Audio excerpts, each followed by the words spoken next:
Hi, folks, and welcome to another episode of Off the Rack. I'm Sal. And I'm Tiffany. I hate to say yet another episode. Here's another back. one. You can totally take the show for granted, the fact that we've been on for over 11 years. How about this?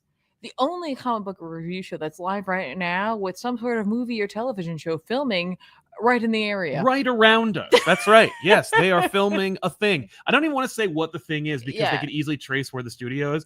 Not they couldn't, but I'm just saying. There's something filming near us, and it's not related to us in any way. Yes, but they're not at all, not whatsoever. We nope. have no. Nor have we been invited to be participating in it. And there's no reason we should be. And I don't want to be. No, legitimately. Well, no, I do, but it'd be cool. But production crews are in our area right now. They're using the facilities. It's interesting. They're peeing in my bathroom right now. It's not your bathroom. Well, it's the bathroom that I use. It's the bathroom for everyone. Well, yeah, there's two bathrooms. You get your own bathroom.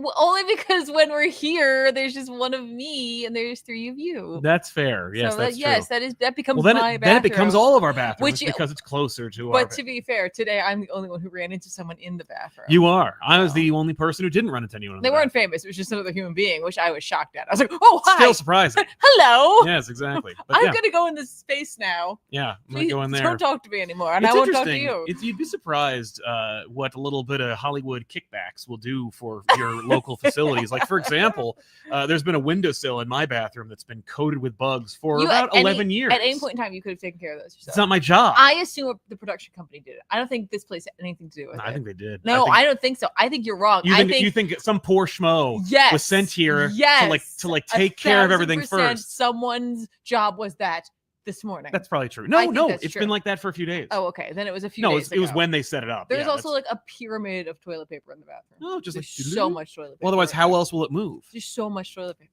I'm very excited. That's great. Well, you'll have to make that last because I can become a mummy. Yeah, I feel like the production going to take that toilet paper with them. No way. They're like, that's our toilet paper. I'm going to be like, that's toilet paper for TV actors. I'm going to be a ghost. Or a mummy. Spooky. I said a mummy before. Yeah. I'm changing to ghost. Ooh, a spooky ghost made out of TV. I don't know what this show is right now. I'm kind of sleepy. Yeah. Cool. So before we jump into the books, let's talk about what this show is. Of course, this is the only comic book review show where we talk about comic books and we talk about the news, and we are going to do it in this order. We're going to talk a little bit about the news. It's not really that much news at all, but it's going to be our news. Then we're going to do reviews. Then we're going to pick our book of the week. Then we're going to read your super chats, which of course are the way in which we are primarily supported. It's by viewers like you. If you're watching the show live, you can make a super chat and ask us a question or comment. We'll read it here on the show at the end of the show, and it'll be part of the show forever. You'll be like the third host of the show, except it's not true. You'll be more like the fourth host of the show, because after that, we're going to be doing our recommendations for books that are coming out this week that we think you should check out. But before we do any of those things, we are also going to chat.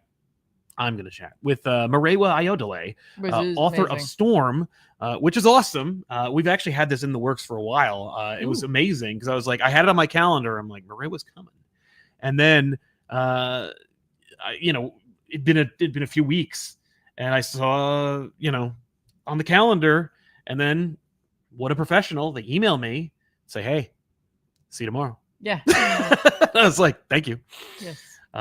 Not for the reminder. I definitely had that reminder. No, it was, and I can confirm it was on the calendar because I can see those things. And I was just like, and I knew that. I was like, hey, you have a guest. Yeah. But so as far as news goes, there's only really one bit of news that's fit to print. I'm sure there's a lot of other news out there, but who cares about that? What's important is that this week is San Diego Comic-Con. That is important. And starting on Thursday, that's when the show opens for everybody. There's like a previous week. I won't be allowed to go anywhere near that place on Wednesday, but Thursday night, 5 p.m. Western Standard Time, Pacific Time. I guess that's what it is. Pacific, which is weird. It's not Atlantic Standard. Yeah, no, which is odd. But anyway, 5 p.m. on Thursday night at the San Diego Central Library. Yes.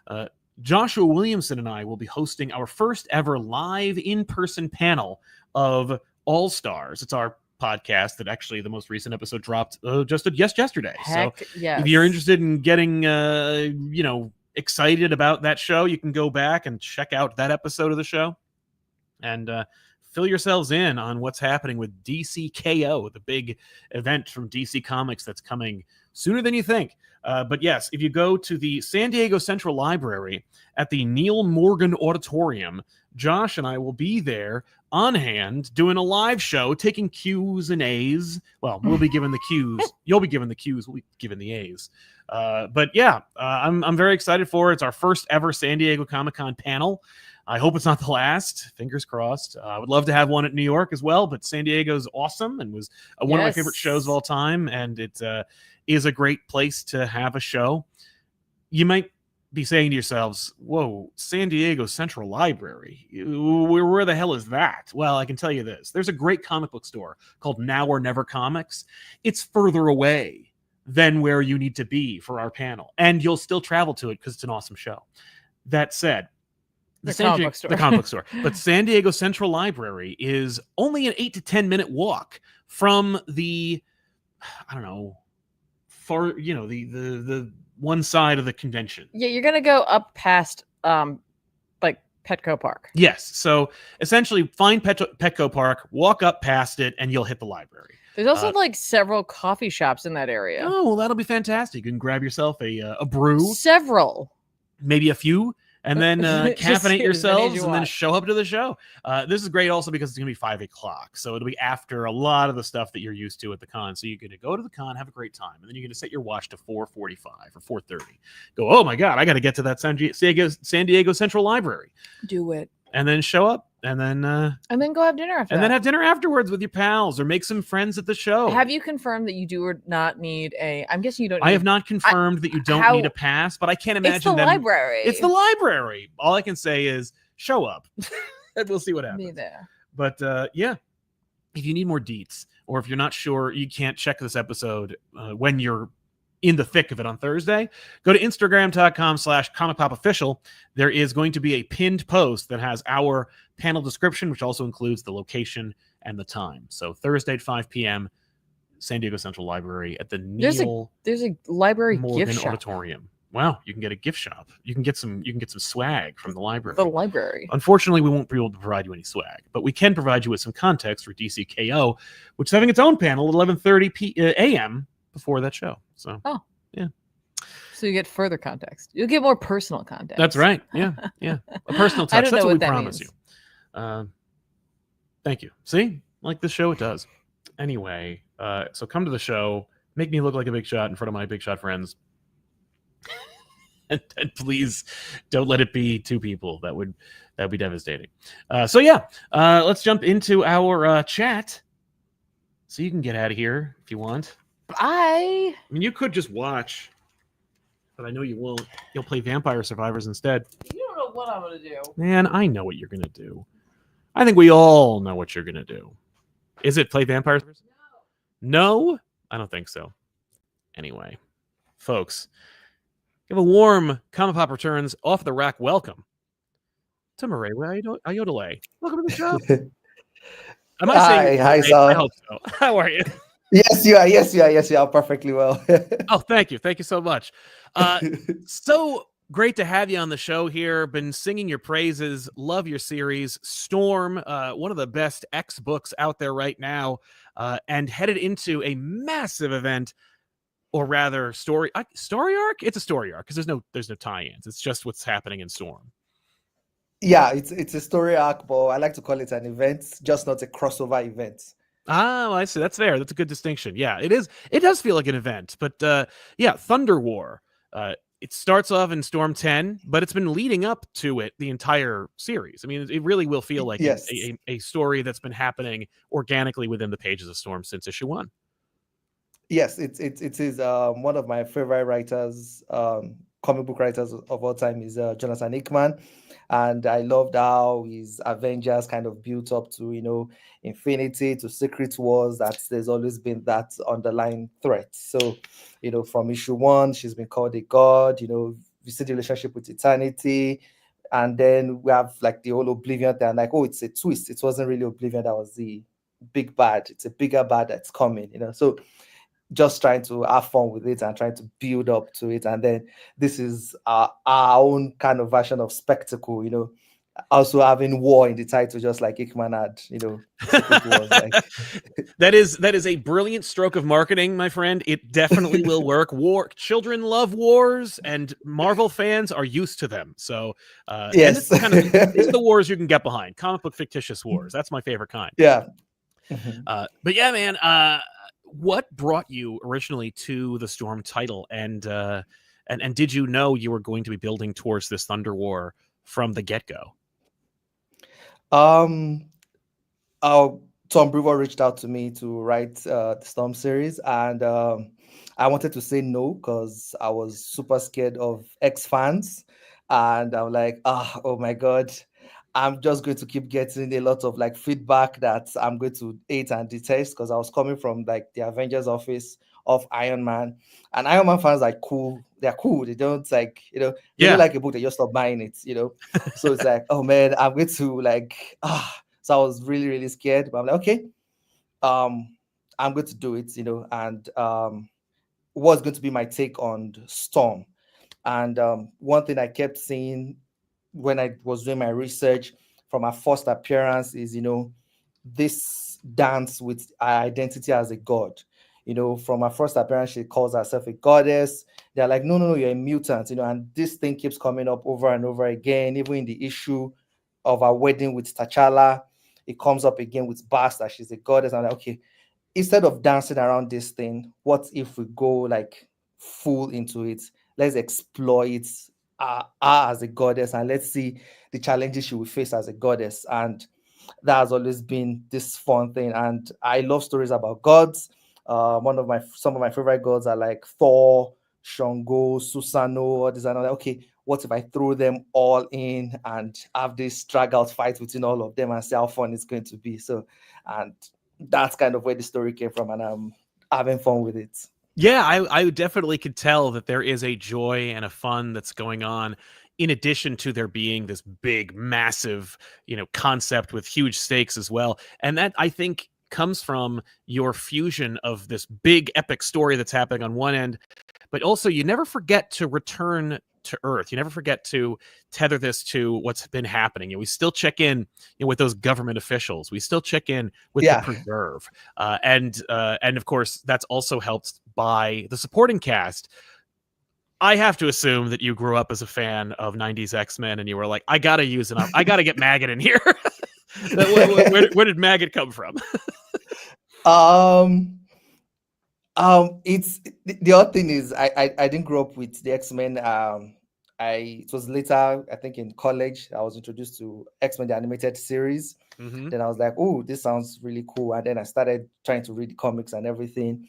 But because I didn't have a lot of access to comic books, all I have access to for a long time was like YouTube videos and all those CBR lists and all those stuff and summaries of what happened in different plots, And anytime they do like all this list of, weirdest X-Men characters, the most disgusting X-Men characters, Margot is always on the list. And I'm like, I think I kind of like this guy, and anytime I do a reading up on him, he's always fun, he's always cool. And I'm like, yeah, anytime when I was pitching the Storm series, Margot was one of the first characters that I pitched. I'm like, and I told Tom Brewer, I said, I don't know how I'm going to use him. I don't know where. I don't know what role he's going to play. All I know is that he's going to be a member of this. He's going to be in this series. So that's where it came from. And I'm happy I was able to find a way to plug him in.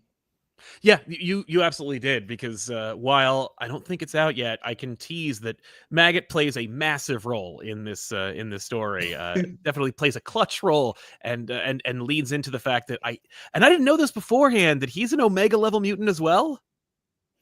The thing is, technically, because of a story told by Alex Packnadell, I saw that I think it's an Omega level based. His power set is not obvious. So I now made it like more obvious through like his fusion with the demon that he also ingested.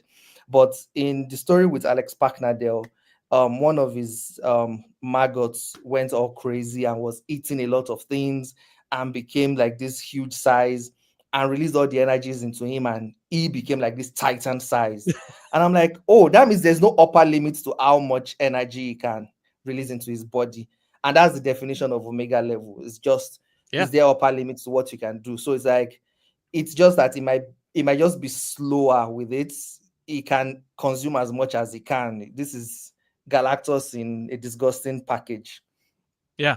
This this title, I think that it is, I hesitate to call it a sleeper because it's so fun and exciting, and I just wish more people were talking about it. But like, huge stuff is happening in this title, and Thunder War should definitely get more eyes on it. Not only just because we all know it's a very marketable name, but also because it has far-reaching galactic implications that I'm very excited to see people kind of talking about. Because Storm, as you pointed out, you know, she's always danced that line between God and mutant, and let's go there. Like, let's address that. Yeah. Her becoming the avatar for eternity is such an interesting decision, and it's such a fitting role for Storm. Storm isn't just doing this like, oh, let's arbitrarily pick something cool and then make her do. Storm slips into this role with no stumbling at all. She's very happy to. She's like, yeah, okay, got it. I know what to do. Yeah.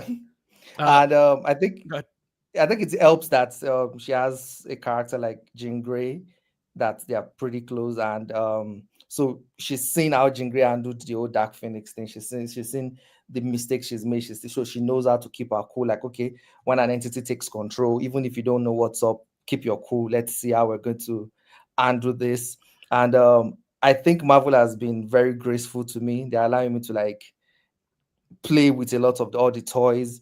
In some of the future issues, I'm going to be bringing Quasar in, because Quasar is linked to Infinity, who is Eternity's sister. You know, so Scarlet Witch, we're going to be bringing Scarlet Witch in, and Phoenix, because all the Phoenix Force and the Never Queen. So we're going to be playing around with a lot of the big bads, good guys, quote, but you know, in the Marvel universe, and seeing how we can switch things, you know, and change how we see things, you know. And for the first time, I'm going to see the one above all kind of interact with some of these entities that have called themselves his children, and see how they interact, you know. It's Sandman in a way, you know, like the Endless, you know, and all the stuff, but making it in like in more combative ways, you know. So it's just trying to have fun with the cosmology. Yeah, it's funny how much how many of us really lock in on Marvel's cosmology. Like, I don't know why it is that I'm outing myself, but I prefer Marvel's cosmos. Like, if I had to pick between DC's and Marvel's to live in, I'd prefer Marvel's. I just understand it better, because I think everybody has a name. It's more understandable. And I know all what they all do. I know who begat who, and it's just, you know, it's easy and to remember. More petty. They are more petty. Well, they're more human. They're more like us. Yes. So I understand them better. Exactly. But it's so fun to see someone take that idea and just play with it and be like, you know what? Like, these are fun characters. It's not enough to have them show up when something big or crazy happens. Like, have them be petty, have them get in the dirt and go, yeah, no, I have a plan or an idea, or I have goals of my own. I want to see them carried out, and I'll use these puppets on Earth to get it. It's really exciting and cool stuff. How much fun are you having working with artists like Lucas Wernick to bring this story to life? Was that just was Brevoort kind of, how do you like this person? Where did that collaboration come from? Like, this is I have a best friend called Dr. Akande, who is an artist. So everything I've ever done in the comic book industry has always been with him. So this was the first time that I'm working with Tom Brevoort as just the writer. So I was a little nervous at first writing the scripts. You know, you overwrite a lot and everything because you don't know who the artist is going to be. So, you know, when he said, oh, it's Lucas Wernick, you know, and I went to check out, I'm like, oh, sweet, you know. And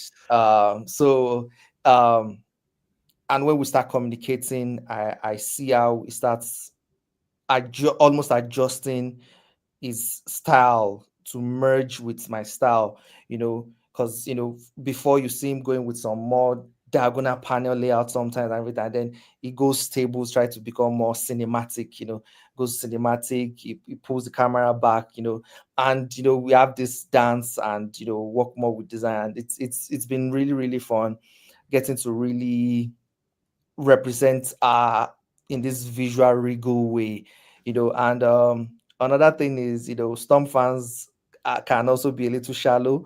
They like Storm being the most beautiful character in the Marvel universe, and if there's an artist that can pull that off, is Lucas Warneck. So it's been a delight.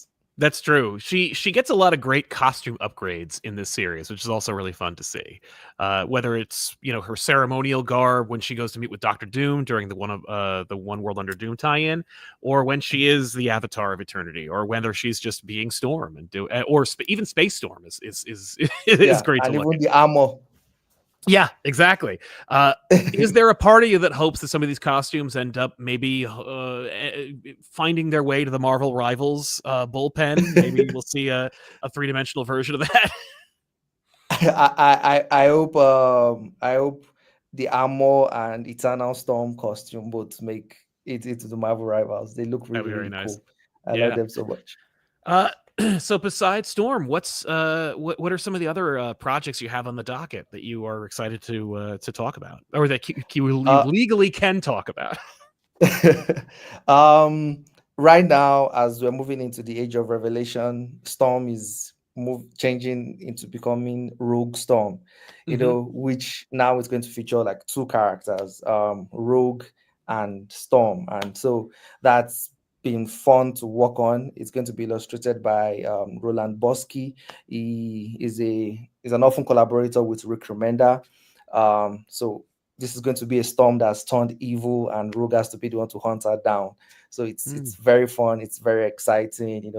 Storm is like in this savage African outfit with a battle axe that rips through people, inspired by like some crazy Daniel Ray Johnson type of violence, and Rogue is wearing a red costume with some brass knuckles with spikes, so that when she hits you, you feel it more, so it's crazy action. It's nice. And so that's what we're moving towards now, that I can really talk about.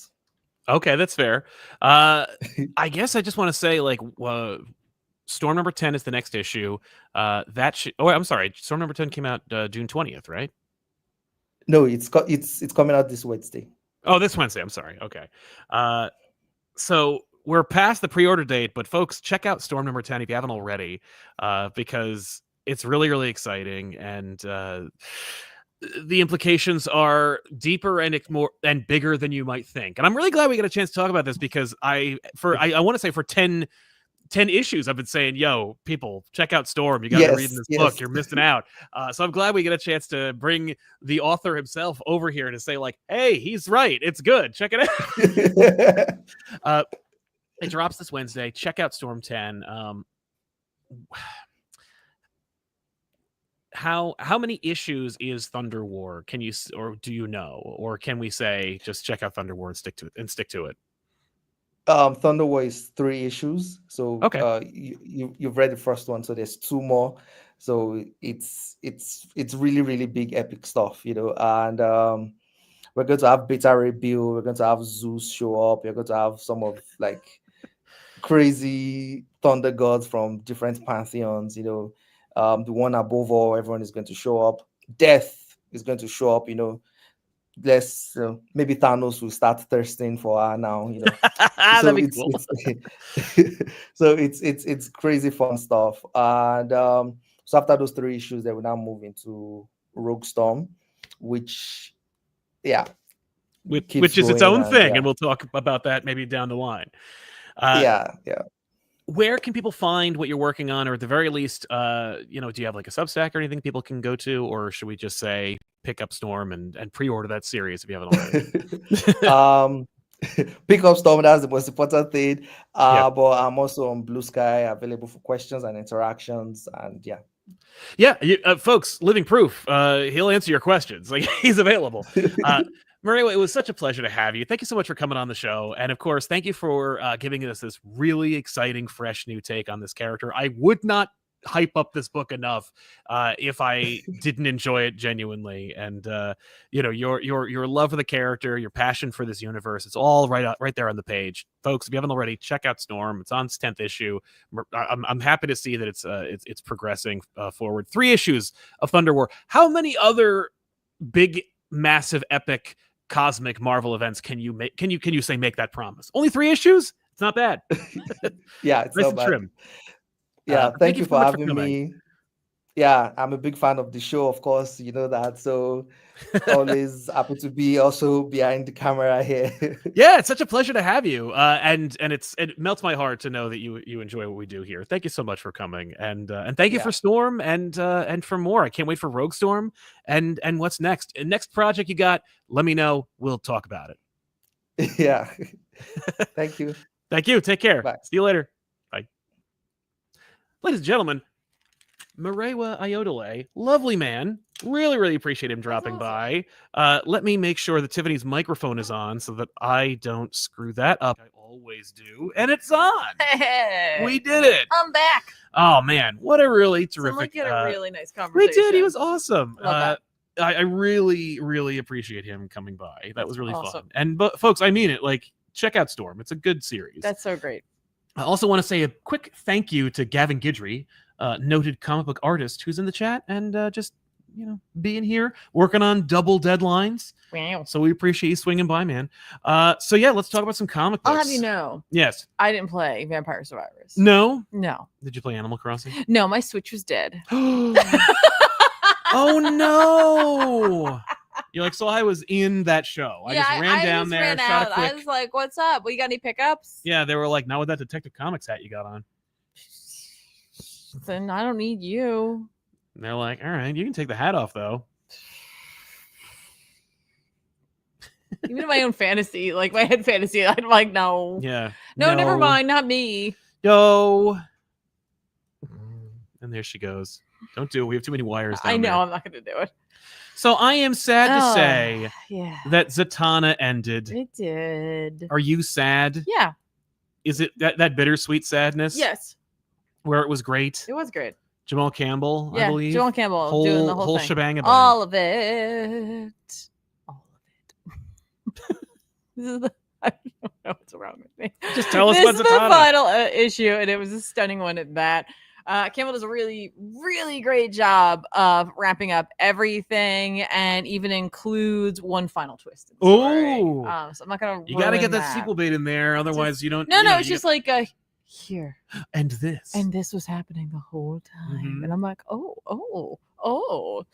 But admittedly, when one door closes, like a window or opens. some opens. I don't know. Yeah, Who cares? There is something that you could follow up on. Okay. Well, I like the even the cover promises a tease of the end? Question mark? Yeah. Maybe there's more. I mean, at the end they do mention like this is just the beginning, and I'm like, I hope so. I hope so, because Zatanna's a great character. You know. Hey, Gunn, get on this. Cast a Zatanna, get her in these movies so that we can have a Zatanna ongoing. You could do this as a movie. Oh, just this? This is very movieable, in my opinion. It's not a bad idea to just make this a hardcover, put it out there on stands, and get it over to DC Studios offices. 1,000%. As a quick aside, I saw James Gunn doing, he's doing the huge press tour, and he's talking about stuff. He was on Seth Meyers. Seth Meyers is a noted comic book fan. Really wants to play Ted Cord. He should come on the show. I would love that. You know what? Actually, I would rather go on his show in this case. Fine. It would help us out a little more. I know. You got to start somewhere, though. But you know what? If he wants to come on, Seth Meyers is welcome anytime. I love his stuff. But he had Kevin Maguire draw him as Ted Cord Blue Beetle, and I was like, I love that. But he mentioned he wanted to play Animal Man, and James Gunn was like, oh yeah, he's a great character. You can't have Animal Man. And I was like, are you thinking about putting Animal Man in the DC cinematic universe? Of course he is. Well, that's just exactly the kind of like weird, quirky, darker character that he would like to play. That would be amazing. Yeah. And he can put his spin on it, because it's like most people have no idea how or have any characterizations for him. Yeah. So it'll be the James Gunn. I deeply hope that they grant Morrison Animal Man in some way, where it's almost like the horrible Francis Ford Coppola movie where there was like audience interaction in it. What was it called? Apocalypto? No, that was Mel Gibson's failure. No. This is Francis Ford Coppola's failure. Oh, I don't know. Which is Megalopolis. Megalopolis. That was it. But I would love it if at some point or another, Animal Man like looked directly down the lens and was like, "I can see you." It's so cool. Like, anyway, but so yeah, back Zatanna. to Zatanna. But back to Zatanna, who also needs to be a movie character, but is pleasing many with this wonderful comic book I think so too. So like, I'm not gonna ruin the end of it, but like, I do want to mention how much I enjoyed the fact that like Campbell doesn't let Zatanna exist in a world alone. Mm-hmm. I also love seeing her. She's like ready to fight, like, you know, kind of throw punches, but not really. She's Zatanna. She's got different ways of fighting. Yeah. She's also very clever. She's smart about how she uses her magic and how she makes her move. So it's a really like great, like all around kind of take on this character. I feel like his art is a triumph for sure. From his color from his color choices to his panel layouts, the way he renders like forms and like all the way down to details, like how he paints light. Like there's just so many things to fall into while you're reading this book. Yes, it's just spectacular. It's just excellent. I'm glad to hear it. I'm gonna really miss this book. Like I said, like, I really am, coming out month to month, and I really hope folks who maybe missed out on reading it month to month take this opportunity to pick it up in trade, or just go to your local comic book store and go to the Z's, and then just go through and grab all 6 issues, because I'm sure it wasn't selling great. Yeah, well, I don't know. I hope it was, because it really is. It's just very good. It really filled a void for me in terms of like magical books right now. Sure, yeah.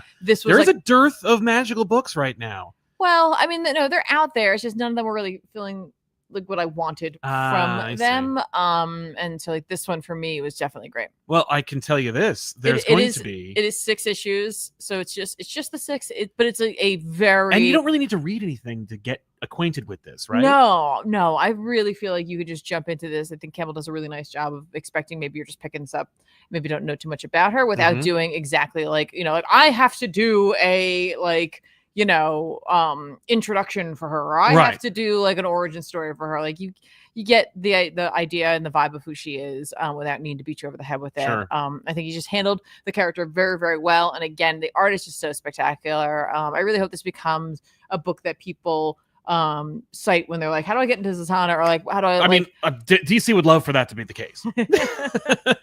First of all, we need people asking that question just in general. Yes. But for me, this was it just hit all like on the right levels. It didn't feel decompressed. It didn't feel rushed. It was just the story took the pace it needed to, and it was over. And I was like, oh yeah. I can tell you that there's going to be a Doctor Strange book that's coming up that is going to have a number of different creators on it. It's Doctor Strange Legacy number 450. Oh, they're going to celebrate a 450? Okay. With Derek Landy, Roger Stern, J. Michael Straczynski, creator of Babylon 5. That's fine. Christian Ward, Ashley Allen, Ivan Fiorelli, Ron Lim, and more. Right. I'm not the and more, by the way. No, it is not you. I would love it if... Interesting. I mean, Roger Stern, absolutely. Yep. Yeah. Mr. Straczynski also makes a lot of sense. He's always wanted to do Doctor Strange. He did that awful Strange series that was like The Matrix. I don't know, but he did that recent thing. But he did that recent thing. Yeah, that really fun one. Yeah, that's the thing about Babylon 5 creator J. Michael Straczynski. You never know what you're going to get. He's like a box of chocolates. Or anybody know that joke that wasn't actually born in 2019? This looks like this is going to be covering a whole, like, just a lot of different periods for Strange, or at least based on the cover, which you can't base anything off of. Yeah, I'll be honest with you. I misread the Babylon 5 creator name, and I thought it said J.M.D. Mateus. Oh. And so I was very excited, and then maybe I was he's only part of the end mildly more. Excited. I agree. I think DeMatteis needs to have a Doctor Strange book. I think, if I may, into Shambhala 2. Sure. OGN. Yeah. Be nice. Yeah. The same people who are in charge of Marvel now were working then too.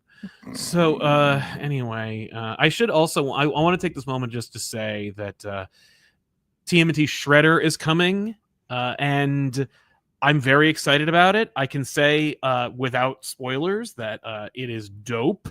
It is written by Dan Waters, as we've said before. I think we talked about this a little bit. But, it's, you know, and if you like Dan Waters, you know, Dark Patterns is friggin' awesome. Doing a Shredder book. Art is by Michelle Bandini, who did that Spider-Man City at War book back in the day. But the book comes out August 27th, 2025. Pre-order deadline is today, folks. Ooh. So if you still want to get a copy of Shredder #1 coming out a month from next week, you should definitely tell your comic book store, yo, get me a copy of Shredder #1 from IDW Publishing.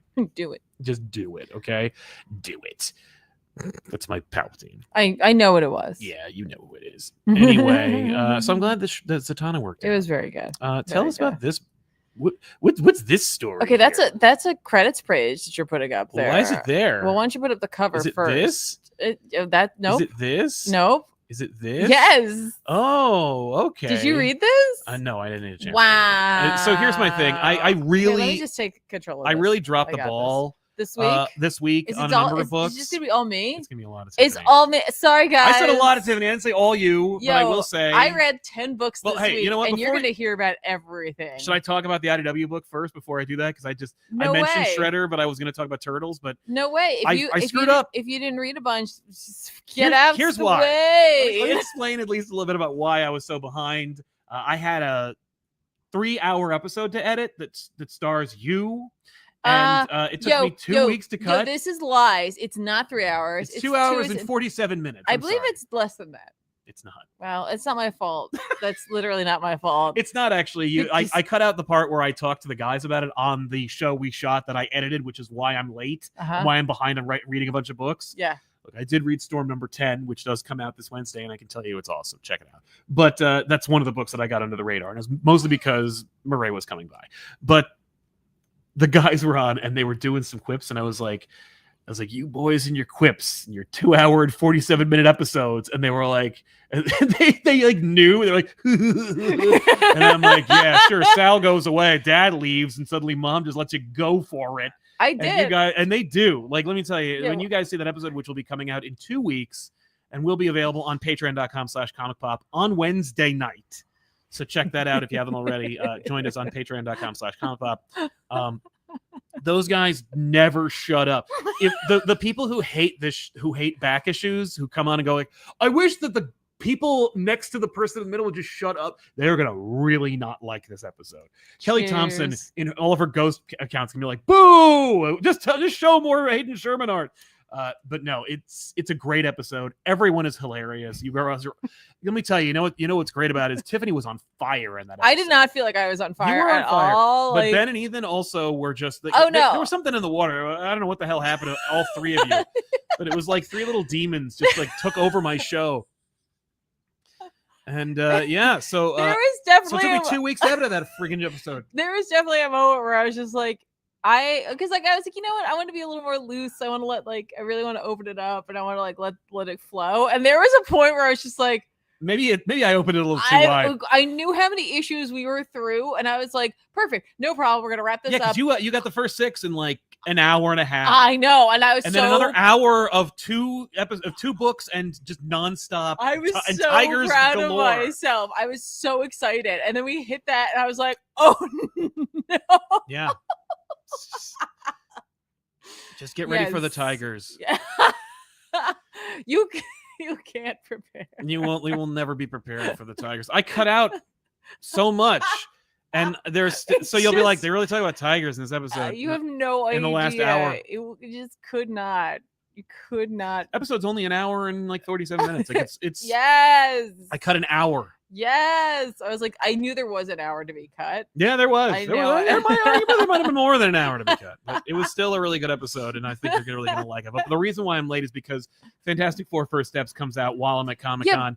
I'm not a dummy. Yeah, I was a dummy. You need to have the other episode edited. You chose. No, but I needed to get it done because I'm getting back Sunday morning, bleary-eyed at 6:45 in the morning. I guess that's true. And then I need only like a day to edit, and you don't want to see that cut.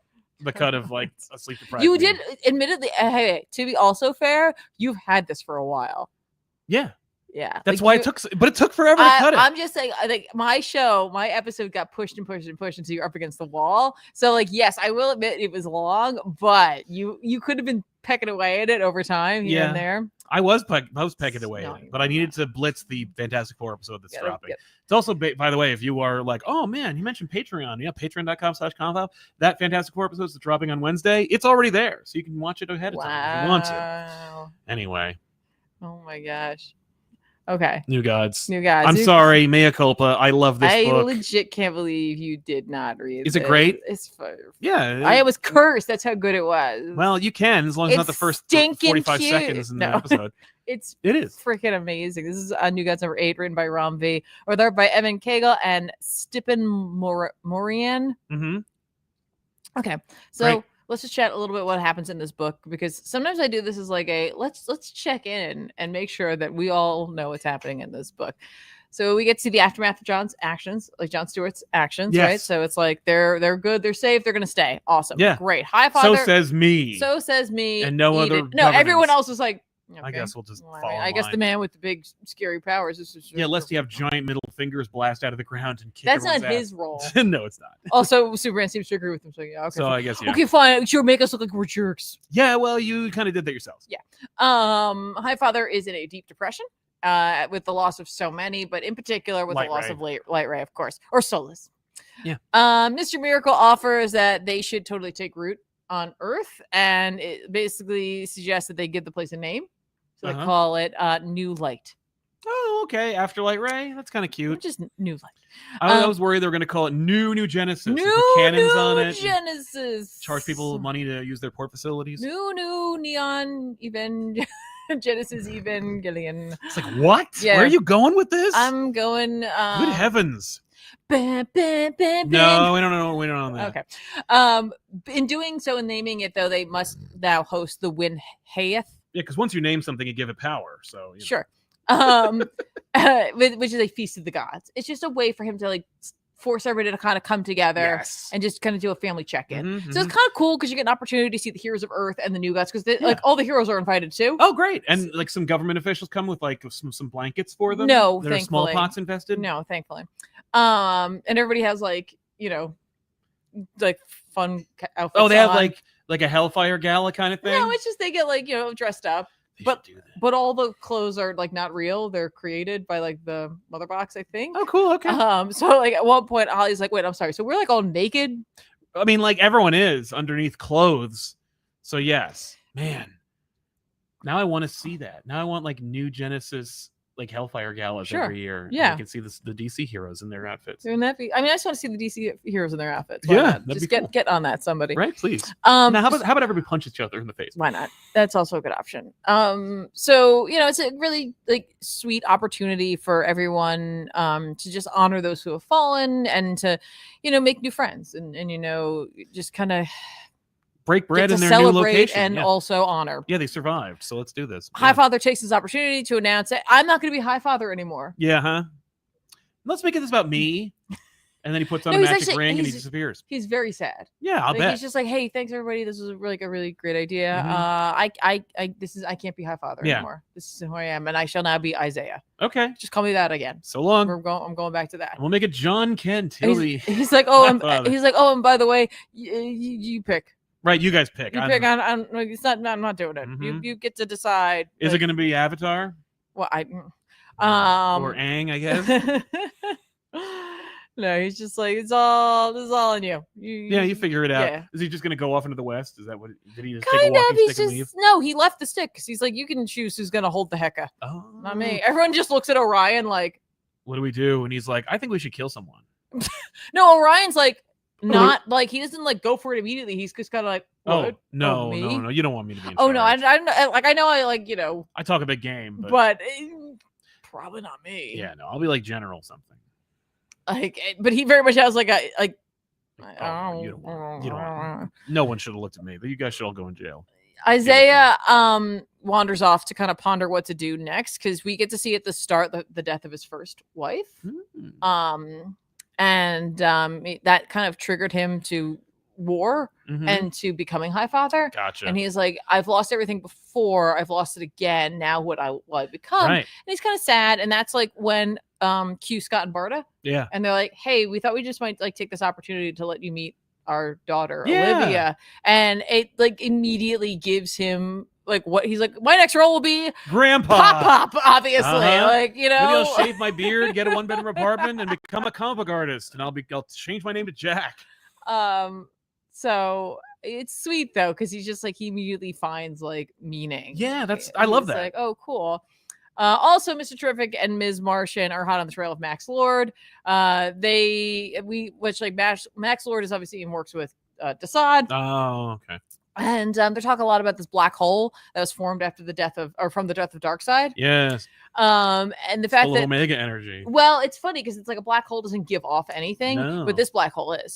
This black hole is giving off all kinds of readings, all sorts of things, and they very much seem to indicate that there might be, like, at least in the art of this issue, not like suggests there's a life form within it. Okay. And obviously this issue has a lot of nods to birth and children. Like two characters talk about having a child. We see kids running around during the feast. Obviously, there's the granddaughter of it all, right? Yeah. A lot going on. Regardless, they need that team. Bad team needs the Avatar character for their machinations. Yes. And so Q, good old Granny Goodness, and the Furies, they're gonna go get the kid. So we get that. Yeah. What I did want to note was that Evan Cagle's art spectacular, right? And I really feel like the credits page for this issue really it's just phenomenal, and I think it reminds us that there is no one style to comic book art, which I think is really, really important to note. For sure, it's just I thought you had it up still. No. There it is. Ta-da! I love this credits page. I love the color palette in it. I think it's just really, really, really fun. It's dynamic, and it's just like it's not something you see every day in comics. Well, this book is not something you see every day. It's very much something new and unique and special. But I also noted I felt like Stepan Morian, really fun art here, definitely. And I can't see anything. There we go. Now I can see things. Really loved this page in particular, and it was like it made me think of a lot of things, and it made me think of like a little bit of like kind of like older style manga, but it made me think of Nausicaa, and that's definitely on the back of seeing Avia, his wife.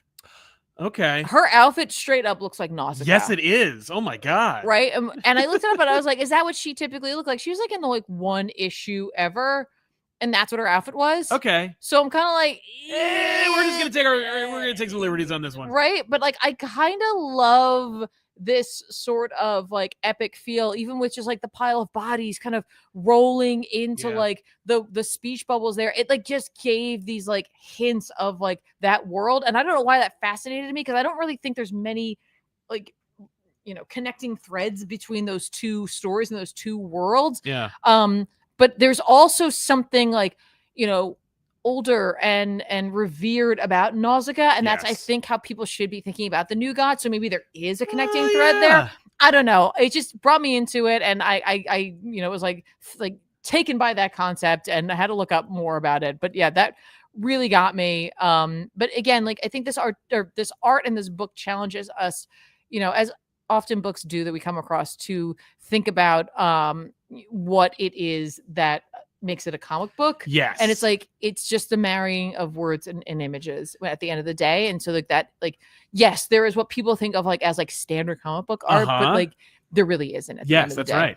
Also, I really want to point out the fact that we see Metron not in his uniform. He's like in a suit. And that blew my mind. Yeah. I don't know why that out of everything broke my brain. I was like, what are you doing? Where is your onesie?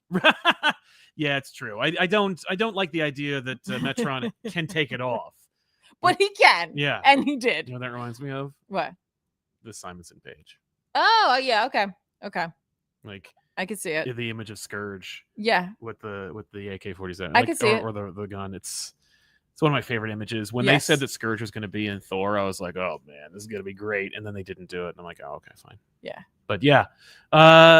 I love it. I'm so glad to hear it. I'm glad I'm excited to catch up. I'm only one issue behind, so it won't be hard. Yeah, it will not be hard. But yeah, that's dope. I'm glad to hear it. Well, I read Ninja Turtles number 10. Very nice. Jason Aaron and Javier Fernandez. I think I got that right. Juan Ferreira. Wow, not even. Wow, what the hell was I operating on? Juan Ferreira, who's distinctly Juan Ferreira. Like there's no other who's doing this book. But yeah, this is the Turtles are together. They're in jail. They get their day in court.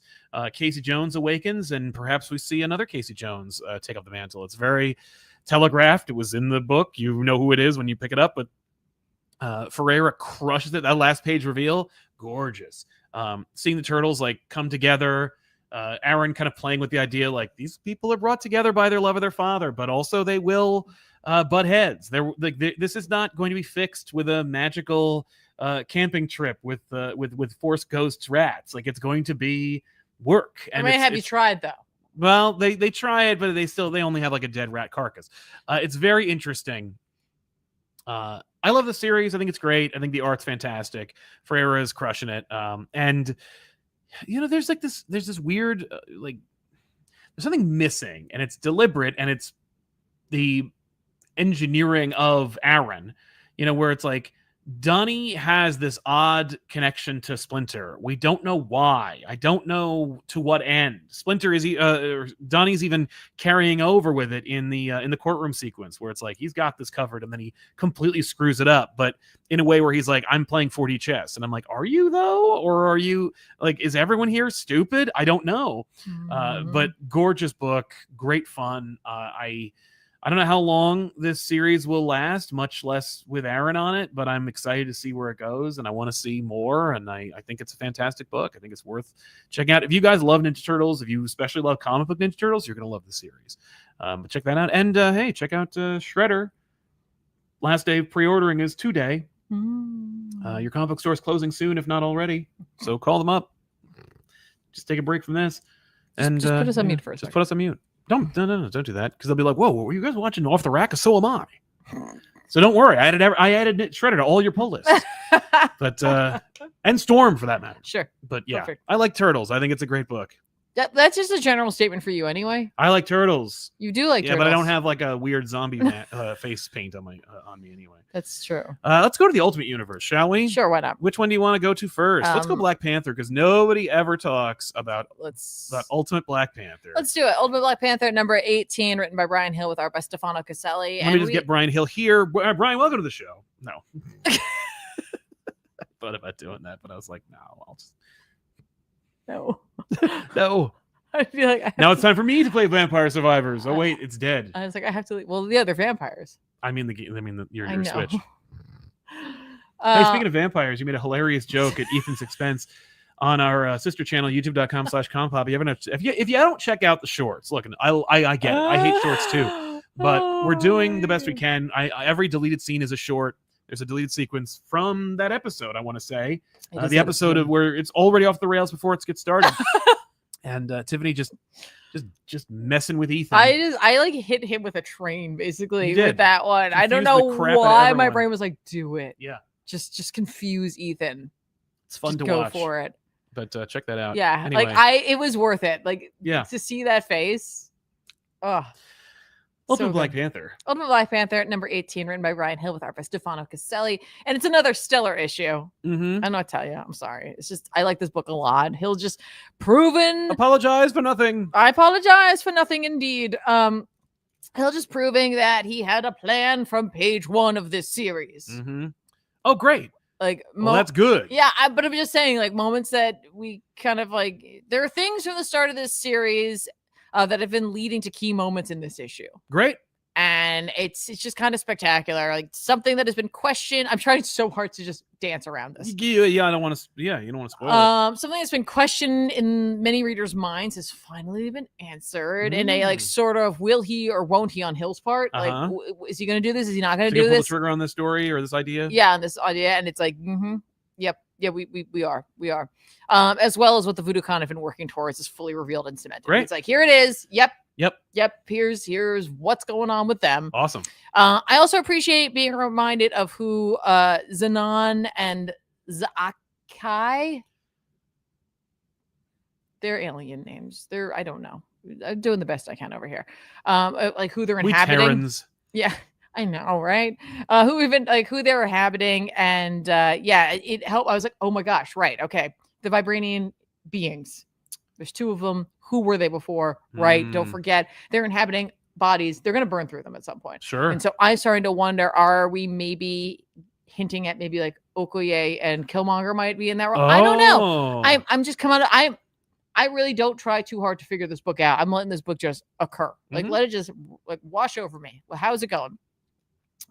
There's a lot, like some solid action in this issue. Black Panther had the caped suit on, Yes. and it was just really great to see it in action. Nice. Caselli really just elevates an already superb story to the next level with his work. He's just the same creative team the entire time. I think I say that every time. I think Caselli had to dip out for like an issue or two, but for the most part, yes, it has been Hill and Caselli telling this story.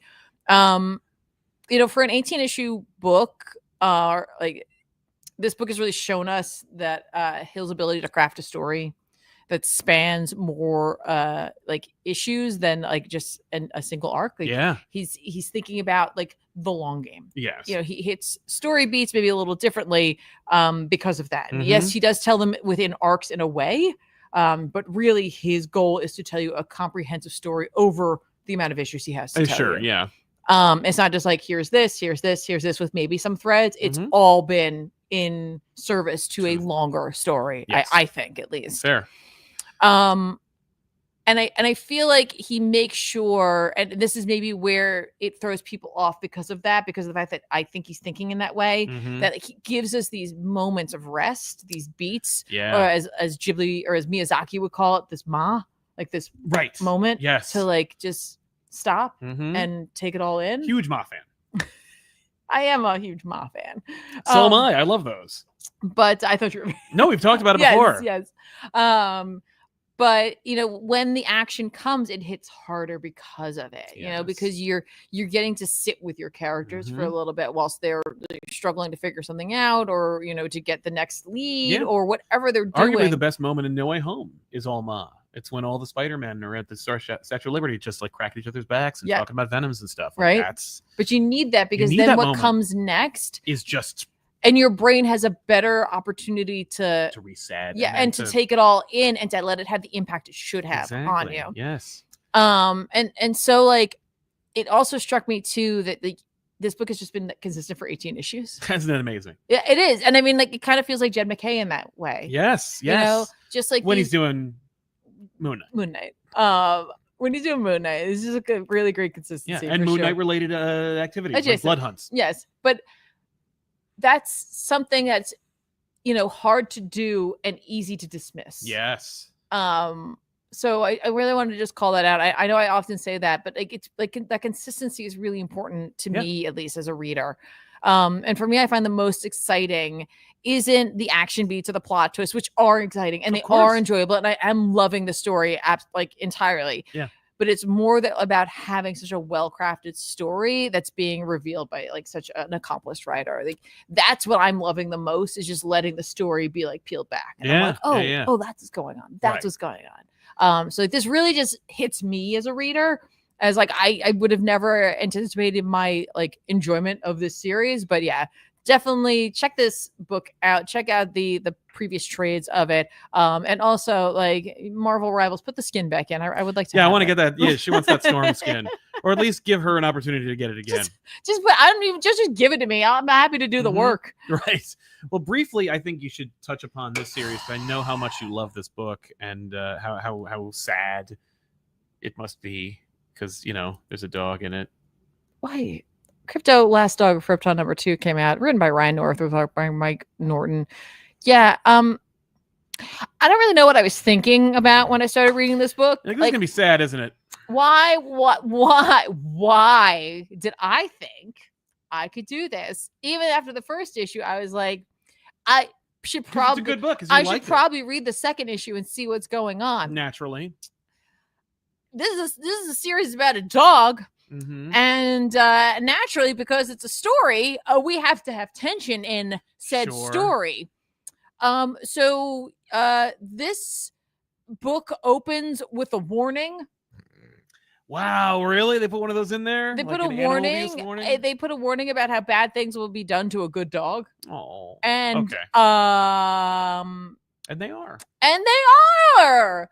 because like we get to see what Krypto's life is with Lex freaking Luthor. So, it's not ideal. If I had the opportunity, I would punch him in the face repeatedly. Yeah. After reading this. I mean, for I'm sure other things, but this would be my reason. Yeah. This would be my reason to punch Lex Luthor in the face, would be what he did in this book. So Lex is a horrible pet owner and a horrible person, and he doesn't believe in rewarding good behavior. Instead, he favors punishing bad behavior. Right. So, he's a dog.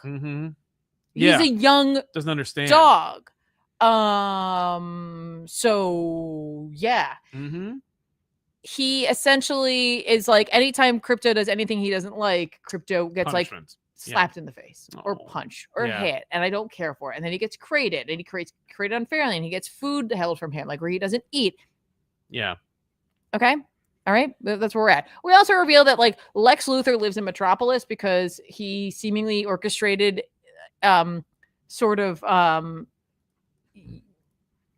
we're not sure what, it's like nebulous, but he orchestrated actions in order to get him here so that he could then get his power and all of that. Yeah. He's like, I know what I'm going to do. By like age 18, I got blah, blah, blah, blah. It's awesome. He's like, the only problem is, I'm living as like a Dickensian street urchin. So I need to get money. And so what I'll do is I am now living in like a shanty town with my like very distant relatives. And so, I happen to have taken out a life insurance policy from like they took it out, but for me, like to inherit a certain amount of money. Okay. And so I'm going to kill them. Right. Lex does have a moment where this is definitely a book about Krypto, right? But this is also a weird opportunity to explore the psyche of Lex Luthor, a place I don't want to live, and I don't want to be there anymore. In which, like, he uses Krypto as like a sounding board, and he's just like, funny, someone like me, like only like having like the closest like thing in my life being this dog who like I'm a jerk about. And he's like, I have a bomb and I'm gonna set it off, and it's gonna not explode, but it will cause carbon monoxide and it'll kill them. And but like I'll like be able to not be there, and that'll be really realistic. Although technically, to be the most realistic, I'd have to like let you die as well. But I don't want to do that. Right, because like who will listen to me then? Yeah. Right, or like I feel bad about it. There is a part of me that feels bad. And so inevitably, what happens is that like Krypto's created. Lex leaves, it knocks over the thing, which causes it to go off. So when he returns, the house is on fire, and he races in, and he saves Krypto. He doesn't save the family. No. He saves Krypto, which I was like, that really doesn't make up for literally anything. And it is interesting to watch as Lex does an action against the dog and then gets angry about it and blames the dog because like he feels, I guess some part of him doesn't like that he was like, he's like, I feel something. Right. That I must quash that. Quash that. I think what I'm feeling is guilt for my action, and I don't like that. So that's you're to blame, but there is something in there. I don't know. Yeah. I'm not saying anything about the fact that like you're like, oh, Lex is no, it's a great that's a character.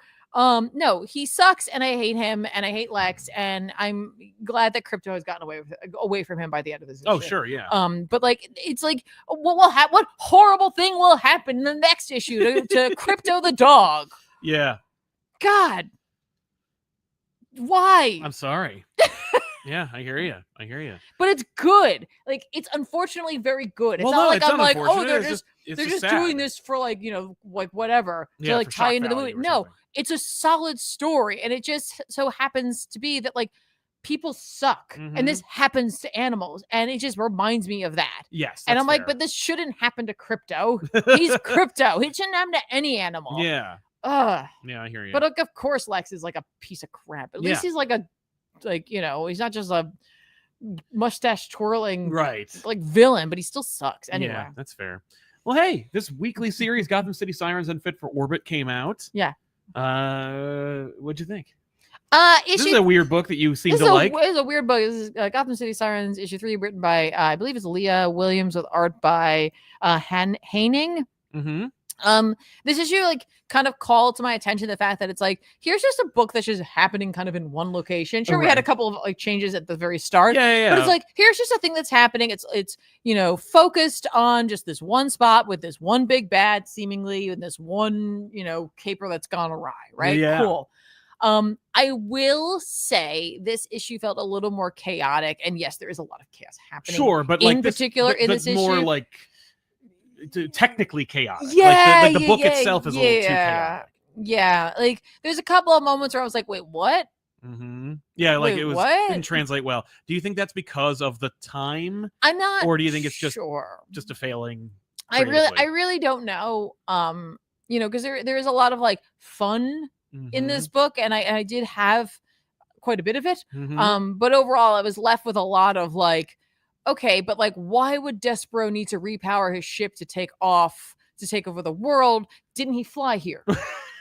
Well, maybe maybe he didn't. Maybe he didn't. Maybe you're right. Maybe he did crash here, but wouldn't you notice a spaceship having? One would notice. Someone would notice. But like, I'm gonna wait till the last issue to really pass judgment on it. But it had me start to like question those little like seams here and there. And again, much like in the last issue, I noticed a couple of like panel or page choices that I was kind of like, I don't know if you do that. I don't know if the art tells the story or supports maybe what the story is supposed to be showing us right now as strong as some of the other pages. I like the art overall. Oh, sure, yeah. I think it's very like fun and action packed, and it really fits the tone of the story. It's just occasionally there's some panel choices where I'm just like, I don't know if that really gives me the knowledge I need to follow along. But again, I'm gonna finish this out. Oh yeah. Well, there's only like one more issue. Yeah, left this is the penultimate issue. So. Yeah, and it's weekly, so yes, it's not a big commitment. Exactly. I'm glad to hear it. Well, I guess we could both talk about this book because it's the end. Speaking of penultimates, but this is the ultimate. This is the last issue of Predator versus Spider-Man. Yeah. From Ben Percy and Marcelo Ferreira, whole creative team the whole damn time. How is that possible? Right. Last time we criticized this book a little bit because it was 3 issues in, and Spider-Man hadn't fought a Predator before, and I think at the end of it he did. He faced against 2 Predators who were coming down to deal with Skinner.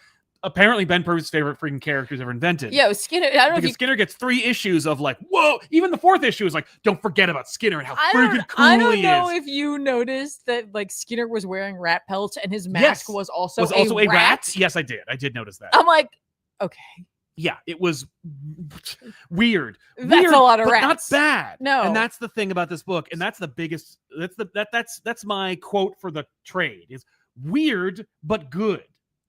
Predator versus Spider-Man looks great, is fun, and does not star Spider-Man. I think my quote for this would be, this was stupid fun. Yes. And I was the one in the last issue, or when we talked about the last issue, which is like, I just don't see how this is going to work because the pacing on this book has been so freaking bizarre. But this issue, I felt like was firing on every cylinder.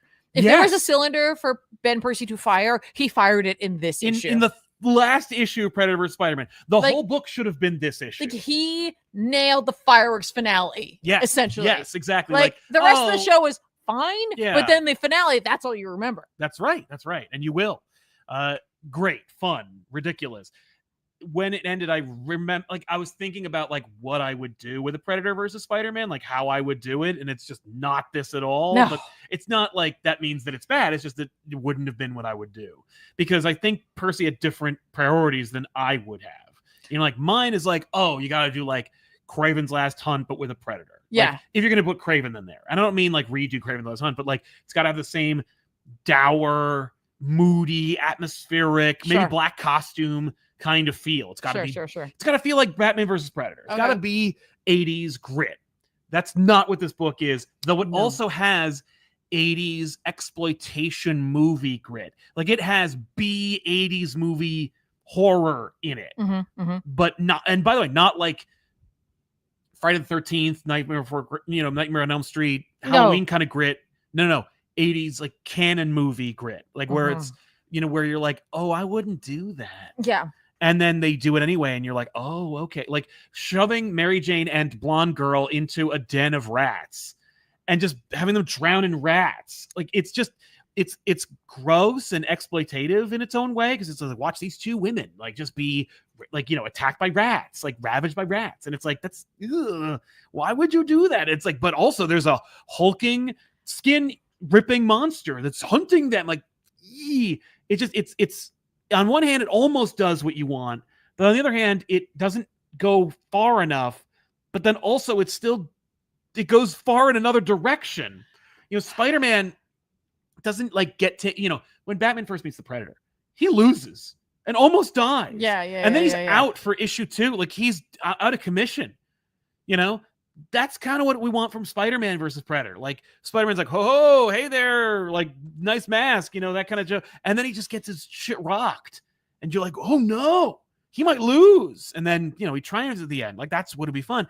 This book is Kraven builds towards a big fight with Predators. So, and here's what's so funny about that, right? Because it's like Kraven was like, I don't even remember him being anywhere near the first issue. He's in it. Like he's in all. Don't even remember him in the first issue. I remember like he's the last page reveal of the first issue. Okay, but it's like Kraven has been barely a part of anything, and so it felt like it was going to be a one-off joke. And it's like, no, this is like. If Percy could have, the book would have just been a Kraven book. Straight up. Which it seriously just should have been. Yes, but no one's going to buy a Predator versus There's Kraven like book. 3 people who I know would buy I know that. at least one person besides Ben Percy who would buy that. I would have bought it too, but it would have been like I was thinking you and another person that we know. Another person. Well, then 4, because Ben Percy also be like, oh, Yeah. sweet. But like, yeah, Kraven is more effective and interesting against Predators than Spider-Man is, which makes sense because like it's a weird crossover anyway. I know how to do it, but I get why you don't. Sure. What matters is this issue. It's funny, like, you know, the agent and Jonah become friends and both realize they can't report on it, which is great. Like that's out. Skinner gets taken care of, like off practically. Like, no, it's not off panel. It's not. No, it's amazing. It's an amazing epic fight. It is a very swift.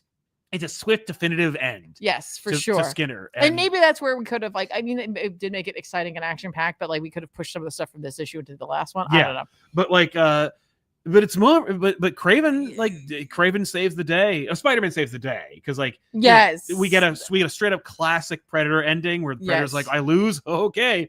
And then Kraven's like, uh-oh. And then Spider-Man's like, hey, don't let that. No, Kraven's like, awesome. Nice. This will be a good death for me. With Spider-Man. Yeah, and then Spider-Man saves the day. He's like, good death for Spider-Man too. Like, it's cool. Better death for him. Better death for him. Fine death for me. I'll be killed by a deuce of predators. By a brace of predators. Let's go. Yeah, I like this. Yeah. Yo. I don't want to end it. No. Like, I don't want to spoil it. I don't either. But like I will say no, it's not a Spider-Man crossover.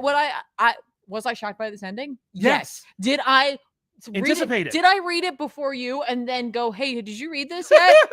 And then when I felt like he was probably getting towards this like moment, get up and watch him read it. Yeah, I did. Yeah. I did. And it's worth it. Because I literally went, yeah. Like, I guessed. I was like, what? And it's so fitting and great. Like I could tell you, I could telegraph how anyone would have done a Predator versus Spider-Man, and you need to have Kraven there because there's a Kraven movie coming out when they were working on it. Like, sure. I get it.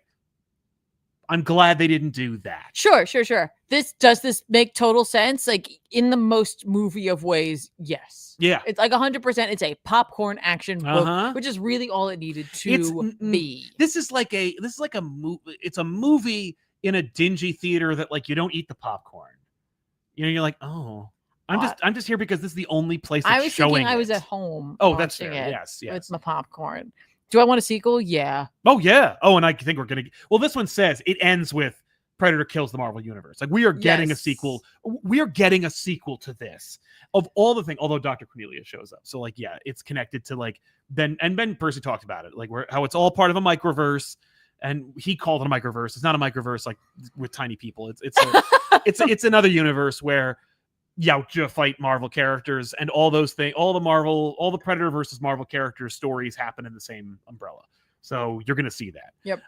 It's awesome. Don't spoil the ending for this for people because it's totally worth seeing. It's worth checking out this issue. It's ridiculous. This issue is like it really all you need. Yeah, that's true. You really didn't need to read anymore because the build up didn't really pay off. You read Imperial. Tell us about that, and try not to talk for an hour because it's Hickman. This is Imperial number 2, written by Jonathan Hickman with Iban Coelho and Federico Vincentini on art. How did I do? Fine. Let's talk a little bit about what's going on in wish you would. book because I know you're not reading this foolishly. I should. The council, that big council we saw. Remember the big council I talked about last time? They've declared war on Wakanda Prime, because of the assassination. Yes. And in doing so, the Kree Skrull Empire moves. Everybody's there. Literally, it's not like, we declare war. Everyone is there. Okay. Right. They're all ready to go. The planet is shielded up. Nobody can get through. So the Kree and the Skull Empire are just waiting for someone to say go, and they get the go, and so they just go for it. So they're just wailing against that shield, right? Which gives an opportunity for the Shi'ar Imperial Super Guardians to make a move against what they believe to be Black Panther, but it turns out it's actually Shuri. Okay. And so they take Shuri to be interrogated on the Spartoi ship by Nova and Star-Lord. Yes. So she ends up learning in that moment as they're interrogating her that about that there's evidence of a Wakandan assassination plot. Well, the Wakandan assassinating of Jason. Okay. Or Jason. Yeah, I call it Jason. It's just Jason. But yeah. And several others, right? And so she's like, oh, and so she examines the evidence and she acknowledges, yes, the money transfers are totally real, but there's a bullet signature that they're vibranium, but the signature is wrong. Right. And only if you were familiar with vibranium would you have caught it. Because it looks like it's vibranium. Totally get that. But there's other ways of getting vibranium. Yeah. And that this is from one of those. Okay. But she's like, you wouldn't have known that. So this was really well thought out. So she's dealing with that. T'Challa is positioned on the moon of Wakanda Prime. Yes. Waiting for more of the fleet who's attacking them to be in range, and they're going to utilize a weapon that's going to power down the ship. So he waits for the real 70%, powers down it hits as many ships as they can. It powers a bunch of them down. And then basically he and his folks just start raiding the ships. Okay. So they're just jumping from ship to ship. So they jump onto one of them. They're kicking butt. And all of a sudden, he opens a door and there's Hulk and Brawn. Oh. And he's like, uh-oh. Crap. I was not counting on that. Yeah. On the Wakandan vessel, M'Baku is killed by a Skrull. Oh. Who reveals that with the death of Derek the Eighth or Derek 8, yes. So dies the alliance between the Kree and the Skrull. Yeah. Okay. So we're back to this now. Yep. So kind of everybody finds out about this simultaneously as all the Skrulls reveal themselves on all the ships. All the ships. Right? Oops. Yeah. Nova and Shuri, Nova's been on board as trying to investigate this, and he and Shuri immediately start trying to figure things out while Star-Lord's like, hey, pew pew pew, I'm here too. Yeah. Nova and Shuri figure that there's nearly a 0% chance that this is all randomly happening suddenly. Right. And that something must be behind everything. And maybe it's a super intelligence. Oh. Okay. And there might still be one around. Yeah. At least they could go talk to. So they're gonna go do that. But they their ship is also dead. Yeah. But don't worry. Star-Lord ship, the Milano, is still, well, it's that now. Yeah, all right. Fine. Is up and running. Okay. And so the three of them are going to go on a side adventure. Yes. They're going to go, and the side adventure is really kind of the main adventure. Right. To figuring this out. Yeah, it stars characters you know. Also, do you know Electron? What? Electron is a Shi'ar and cousin of Xandra. Okay. Oh, okay. Yeah, no, I don't know he's staging a coup. Oh. Over his cousin. The Shi'ar? Against Xandra. Yeah. To take over. Sure, yeah. Good. Okay. And seemingly not seemingly, his guys blew the Stargate, trapping everybody at Wakanda Prime. Okay. He took Xandra's ship with her and Warbird on it, and they're gone. Okay. Right? Except for hopefully Shuri, Nova, and Star-Lord, who are also trying to get through the gate. Yeah. At the same time. So this is Annihilation, but with but more political. So yes, there's not going to be a big awesome war or anything. We're not going to no mustache twirling villain like I don't know, because there's definitely two beings or something playing a game, and they're playing a game of chess. Oh, so Grandmaster. I don't know. I don't know. Yeah. I don't know. What I will say about this book is that this is the best written book about things I'm not super familiar with that I've read in a long time. That's fair. And maybe that's really just is that just Hickman's superpower, right? Yeah. His writing and storytelling is engaging in such a way that even if you don't know who they are, that he can draw you into a world that you may not know much about at all. Yet the story like completely transcends your lack of familiarity, and you find that you can understand everything that's happening. I love that. That's what I feel like while I'm reading this, because it's like I know some of the players, but I really don't know too much about space and cosmic like politics in the Marvel universe. As I'm reading this, I feel like I understand what they're talking about. I understand what's happening. Yeah. Also, the art is really, really it's dynamic. Yeah. It's just really dynamic, and it drives home the chaotic events of this issue, because there is so much going on, but not in that way of like in that way of like it would be, because it's like people are attacking. Oh no, now we're being attacked. Oh no, now our ships are like shut down. Oh no, now the Skrulls are showing up. There also, this issue obviously has two artists, and their styles really tend to flow well into one another, which is the hallmark of the Hickman era of X-Men. Well, it's like they have like these, it's in the same book, right? And they have like really distinct looks to their art, but their energies are similar, and the coloring really helps to give like a cohesive look. I really like this book a lot, even though there's nothing about it that like should be something that I'd be like, wow, I'm really looking forward to reading this. Like, I don't tend to lean into like Marvel Cosmic. Yeah, I appreciate and love it. I just wish it's that's but like fair. I picked this up because I was like, well, I will at least give one issue to Hickman to see if it draws me in. And this mystery surrounding the like who and why did all of these like high level, leaders die? Yeah, really pulled me in. I think he was very smart to start this off with the Hulks, right? Because I was like, like, I know who they are. Yeah, like I feel like that's who's going to be, and we show could up, use fewer Hulks anyway. And they show up in like one like scene in this issue, right? And I still was like, "Yo, what's going on with the horse aliens? Oh no, the Skrulls are getting them." Yeah. So cool. Yeah. All right. Well, I should mention that they did announce, and I think I read about this and immediately dismissed it, but they said that in December we're getting a big Marvel event called Ultimate Endgame. They use teasers that are just the teasers for Endgame, the movies, or the movie itself. Is that Maystorm? That's really weird to see her like Yep, that. It's weird that she's in it. Why is it weird that she's in it? Excuse me. Excuse me. She's front and center. It's interesting. And also Wolverine grows a beard. This is more proof that it's over. The whole Ultimate Universe is ending. And Wolverine really did not the Ultimate do anything. Wolverine get a chance to do much. Nah, but he's in it. And that's pretty cool. And I see Spider-Man's actually on the cover, which is nice. Hey Spidey. What's up? Don't die. Yeah. That's all I really can say. So that they said that it'll be out December 31st. I was like, you can't say it's December. More details revealed at San Diego Comic-Con. That's right. July 26th. Keep an eye out for what's happening. Maybe I'll talk about it while I'm at San Diego Comic-Con. You should. But of course, you should see me and Joshua Williamson on Thursday at 5 p.m. at the San Diego Central Library. It's only an 8-minute walk from the convention center. So after you're done with your having fun at the con, go on down to the San Diego Central Library at 5 and then hang out with us. Do the show. Do it. Also, swing by patreon.com/compop and also help support us by using Superchats. Ask a question or comment, read it here on the show. Or just like the video. Or just like the video. Give the video a like, if nothing else. How about Ultimate Flash or Absolute Ultimate? I don't know why I feel so ultimate about Flash. It just flows. It's Ultimate Flash. But Absolute Flash. Written by Jeff Lemire, this time with art by A.L. Kaplan. Yes. Kaplan's art's fine. It works. Yeah, like I appreciate Kaplan's work here for sure, but I do definitely miss Robles on this title. Me too.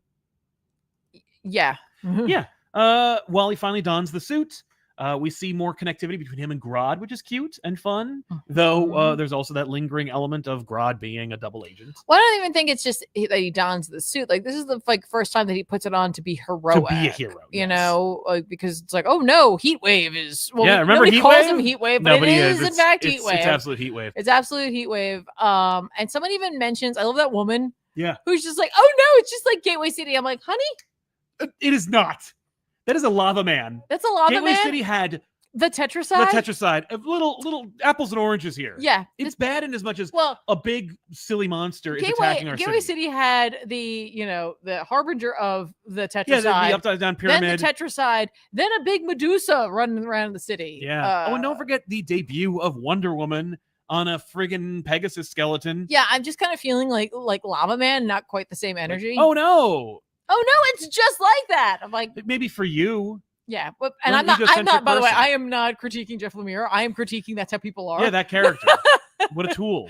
Like, oh no. Yeah, we see Ralph Dibny, despite the fact that he's not stretchy, is still a hero, or at least he's heroic. He's a good guy. Yeah, he's a good guy. He is a good guy. And in a way, I'm like, please don't end up being a bad guy. Please don't die or become like goo. But yeah, try real hard not to become goo. Yeah, like while he that's just good advice. It really is. It's funny because like this book exemplifies what you were talking about off mic about Absolute Flash and how when we were talking about like what the like highs and lows of the Absolute Universe are. Absolute Flash is like about something. Wally is a fully rounded character, and we're seeing the debut of a hero who has like these issues and how he manages them. And Lemire is smart and a smart crowd will appreciate it. But it's just, well, you get to like tell the story about the person who wants to like refuse the call to action and not have them be an adult, have them be a teenager who like is like, no, I can't do that. I can't do that, and I shouldn't have to. And and like my life was already kind of chaotic as it was, thanks to like my dad. And so for you to do that really, just like shakes up everything for me. Like I kind of love the fact that we see Wally absorb Mick Rory's powers. Yeah. Like to take it away from him because it like he says like because it says he waves like it hurts. He's like, attacking him and like what was it? Grodd's like no. take his heat. Yeah, like no, you have to help him. Don't hurt him. Help him. Right.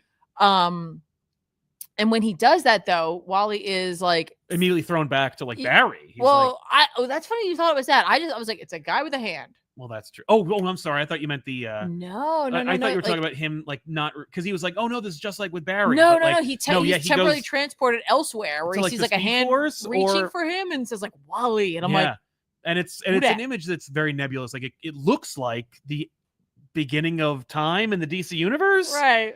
But it probably is Barry in the Speed Force. It could be Barry. It could be a lot. It's the Speed Force. So it could be a lot of things, but you're probably right. It probably is Barry. So, the end of this book comes and so first of all, the rogues find out that Thawne has been keeping things from them.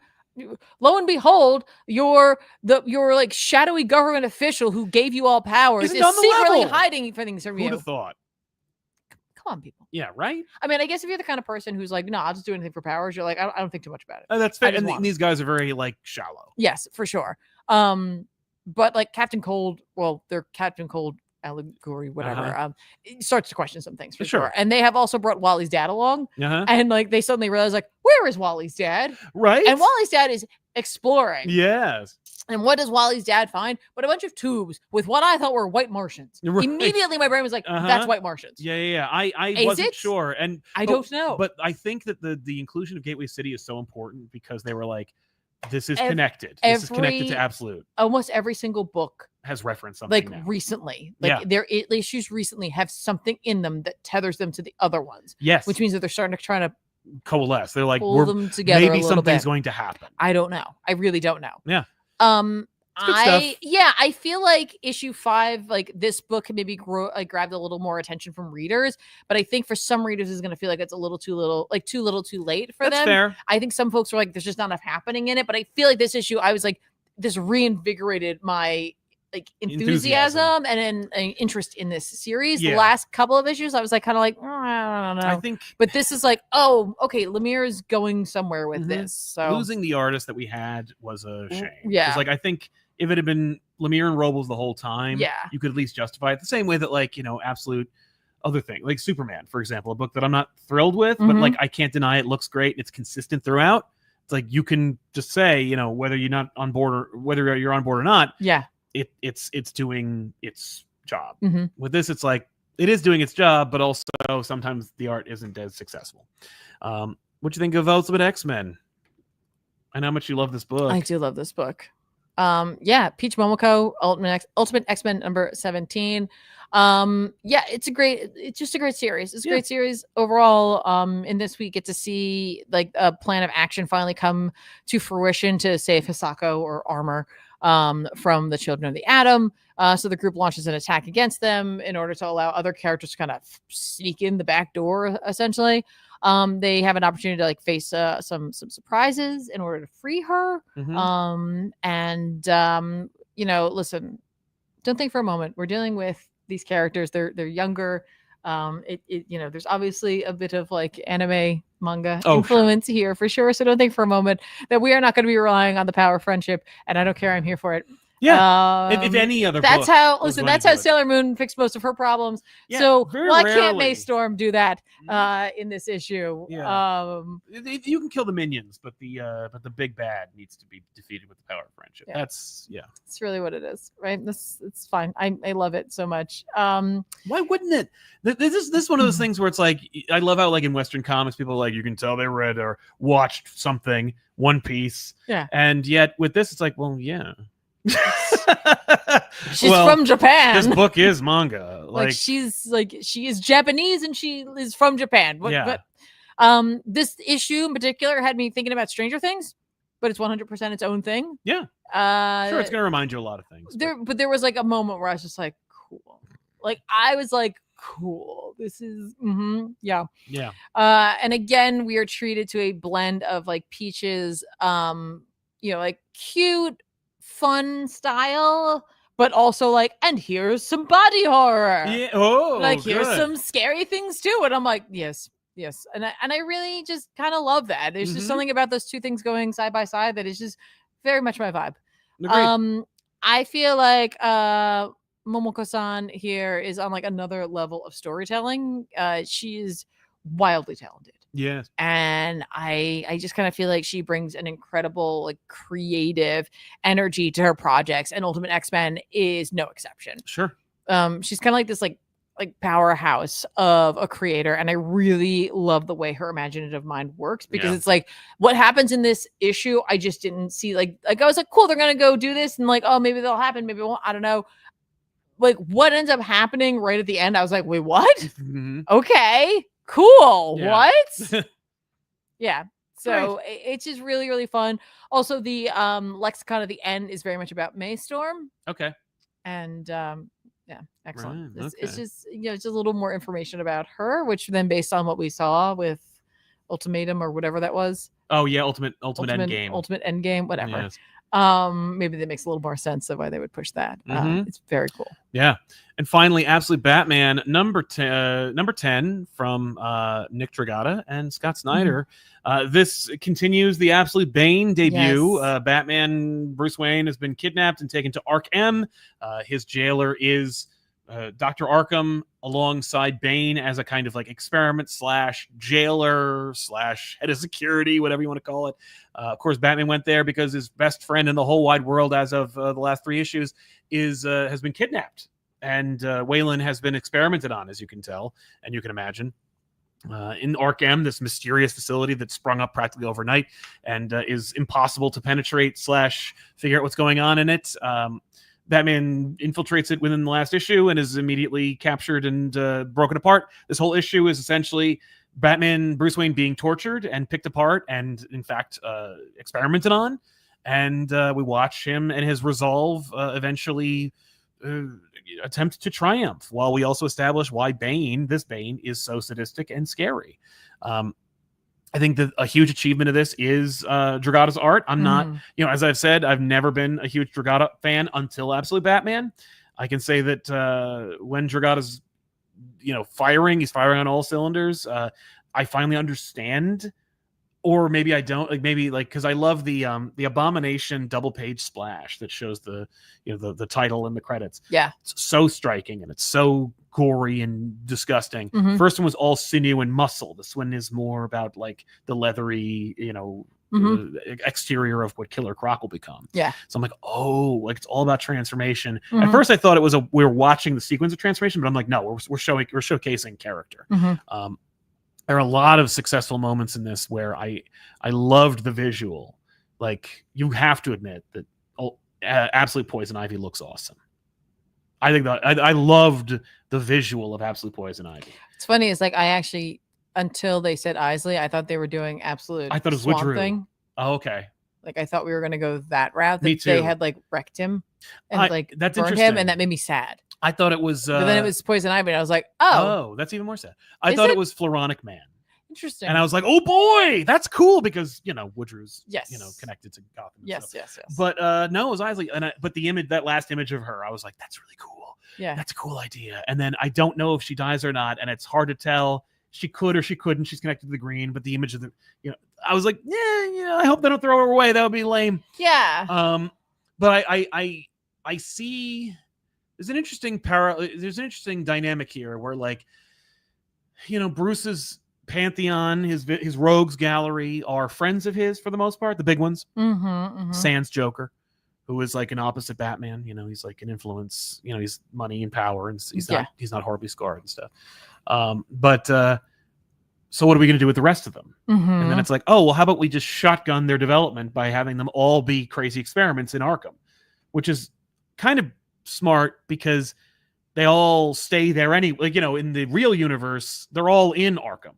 Like, you keep them all there anyway. Why not have them all start there and have them break out or spring out of it? Right. And as a result, you also get this image of, like, Batman running through this gauntlet where he encounters different characters from Arkham. Bane being at the end of every maze. It's kind of like a reverse Nightfall in the 10th issue of this character's debut. And how there's a lot of great imagery here. And again, I have to give it to Dragata for selling us on. Sure. Bane is interesting in his characterization. He is a pawn. He is sadistic. He's condescending. There's about as much characterization to him as there was when he first showed up, until they gave you his deep, dark, crazy origin. Which is timeless at this point. It's interesting. This issue was interesting. You can enjoy it. Sal's being most of the talking because he knows that I am not a fan. Right. Well, I'm sorry. I just really, and I'm not sorry because it's my taste, right? I don't want to like yuck anyone's yum here because it's like this book started out kind of strong for me because that panel of Martha's head leaning on Jim's chest, I thought was like so perfect. Yeah. Just like, him wanting to help, him not being able to, and her sorrow at like not knowing where her son is. I was like, there's something really, really interesting there about the shoe being on the other foot. Yes. In terms of the Waynes. Yes. But okay, so I think as we were sitting here and you were talking, I had this moment where I was like, this book is really fun to remember. But when I'm reading it, I'm not enjoying myself because it feels like Scott's trying to do too many things. He is definitely juggling too many balls. Yes, and I don't even mean like story beats. I mean like what he wants this to be. Like, I have no problem. I literally just told you all how much I enjoyed the popcornification of like Spider-Man versus Predator. Like, I really enjoyed that. Yeah. And if that's what this was, if this was just supposed to feel like a Michael Bay movie, right? Or just a like watch Batman, watch just the get punched and then get up and then get punched harder and get up anyway. But it gets muddled sometimes because it seems like Scott wants to have there be like more depth to it because he can't help it. It's Scott Snyder. It's not just he's not going to be. There are other creators who can, and Scott is so talented at so many things. He's so good at horror. He's so good at. He's so good at horror, and he's good at characterization, and his Batman works because it's a great blend of meaning, depth, and action. But like, I could picture a Daniel Warren Johnson Absolute Batman, where it is mostly visuals and action, but the meaning and the heart is like on its sleeve, Uh-huh. and you are instantly charmed. Uh-huh. And Absolute Batman again, but like here's the thing about this is that like this is a new Scott. I think this is a new Scott Snyder. Absolute Batman has completely reinvented this creator in a way where he is making new mistakes. Right. But that's the thing. What I'm saying is like I'm not here for that. That's fair. Apparently, because it's like Dragata's doing a really good job on the horror parts for me. And I think in the triumph, like when Batman is beaten down and he eventually finds Waylon, and then like there's this, and I know we have different opinions, but like the double page splash of Batman mounting Killer Croc and then them working together to escape, it was great. I loved it. I was like, this is awesome. But that's what I'm saying. It's really fun to remember. Yes. Right? Because you remember that fondly. I'm trying to piece together, like Scott in this issue made sure to show us, let's look at Waylon and Bruce coming up together and like how Bruce always supported Waylon and all that stuff, right? Yeah. This issue is less about that and more about like Waylon helping Bruce get out. Yes. And I'm like,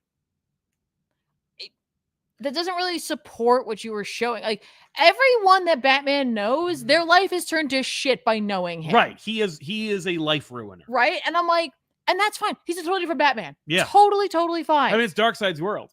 It is 100%. But what I wanted to get back to before was talking about how it's like Dragata does a really good job with horror stuff. I feel like that's where he shines for me. Yeah, Clayface's image was great. Like it's just in those visuals. Yeah. But for some reason, it hits less hard for me when Batman does silly, goofy shit. Like when he's just like, I'm so big. Grr, I'm 6'10". Like, he's 6'9" and weighs 421 pounds. He's this behemoth of a white guy walking around. We can't figure out who Batman is. Right. Like no one knows who Batman is. It's like, but excuse me. So no one can tell who Superman is because wearing glasses. But now we're gonna pull the thread of there being a literal giant amongst these people. I am, because Superman doesn't have to bulk up necessarily. Like we've seen all different depictions of him. Yeah. He's an alien. He's different physiology. Batman has to bulk up to be able to do that. Yeah. It's kind of hard to hide that. Right. It's kind of hard to hide that. Right. And he really isn't. Like like it's those threads where I'm just like, that's what starts to undercut the stuff that I'm like, this could hit so hard for me. Yes. This could hit so freaking hard for me. Yeah. And I think it does for some folks. And it does. And I'm not saying it shouldn't. I'm saying that for me, as I'm reading it, yes, I have way less fun that when I think back on just the images that stand out. Exactly. Which is not what I'm looking for. Mm-hmm. Like I want to go back to the book and have like the memory be supported by like everything I've read. Right. Exactly. And like, it just comes down to like, Absolute is acting a little bit like Krakoa was, where like when Krakoa first launched, remember I was like, there is an X book for everyone out there. Yes. And like, there were books that were going to hit some folks harder than other books. And that's what I feel like Absolute is doing right now. And Batman just is one of those things that I'm like, I don't know. Yeah. I don't know. That's fair. That's fair. It's interesting because like, I knew it was going to happen. You were you were like, hey, here's one small criticism. People are like, whoa, you're completely losing your mind right now. I know. It has nothing to do with the fact that it's coming out of the mouth of a woman. No, nothing. Not about that. Yeah, it's fine. I really don't care, because at the end of the day, it's like, I'm here to talk about the art and to talk about its criticism. And if you will live in an art world, then you know that like criticism comes with it. And I'm completely incapable of subtleties. And just because I critique it doesn't mean I also can't enjoy other parts about it. So it's like this book for me waxes and wanes. Like I have in the past, if you go and watch our other episodes, I'll talk about things I really like about it. But this issue, for some reason in particular, really highlighted all the issues I have. But you spent 8 minutes talking about how good it was and literally 39 seconds talking about how much you didn't like it. So obviously you're a hater. Well, that's fine. And I'm a hater. I don't like... I want this, like I recognize that this book is hitting on every like before when I said that the book was hitting on all cylinders. Mm-hmm. This is hitting people in that way. This is what they wanted. Yes. Right. This is what they wanted to see. Well, I think it's something that they didn't know they wanted. Yeah, and that's awesome for them. That's very awesome for them. I just feel like there are little other pieces of what Scott Snyder tends to do in this book, and it's muddying the water. That's very true. And I feel like if even that was taken out, and it was more about just what people are really responding to, it would hit even harder. Exactly. It's interesting. Just a point of order is the cover for me. So obviously, Bruce's head is little kid Bruce. Why? I don't know. That's why I say, like, I get the idea of like breaking him down. He's like a new kid, but like that's not really there. It's not on display in this book. But I did like how when they put all the surgery into him and he has like those Bane tubes, that on the back it's a bat. They also wanted to keep it, They want to keep the theming. Yeah. I thought it was funny because I bet they didn't see it. They were, but it's like a Rorschach test. But it's the other thing was it's a very hard, this book is hard.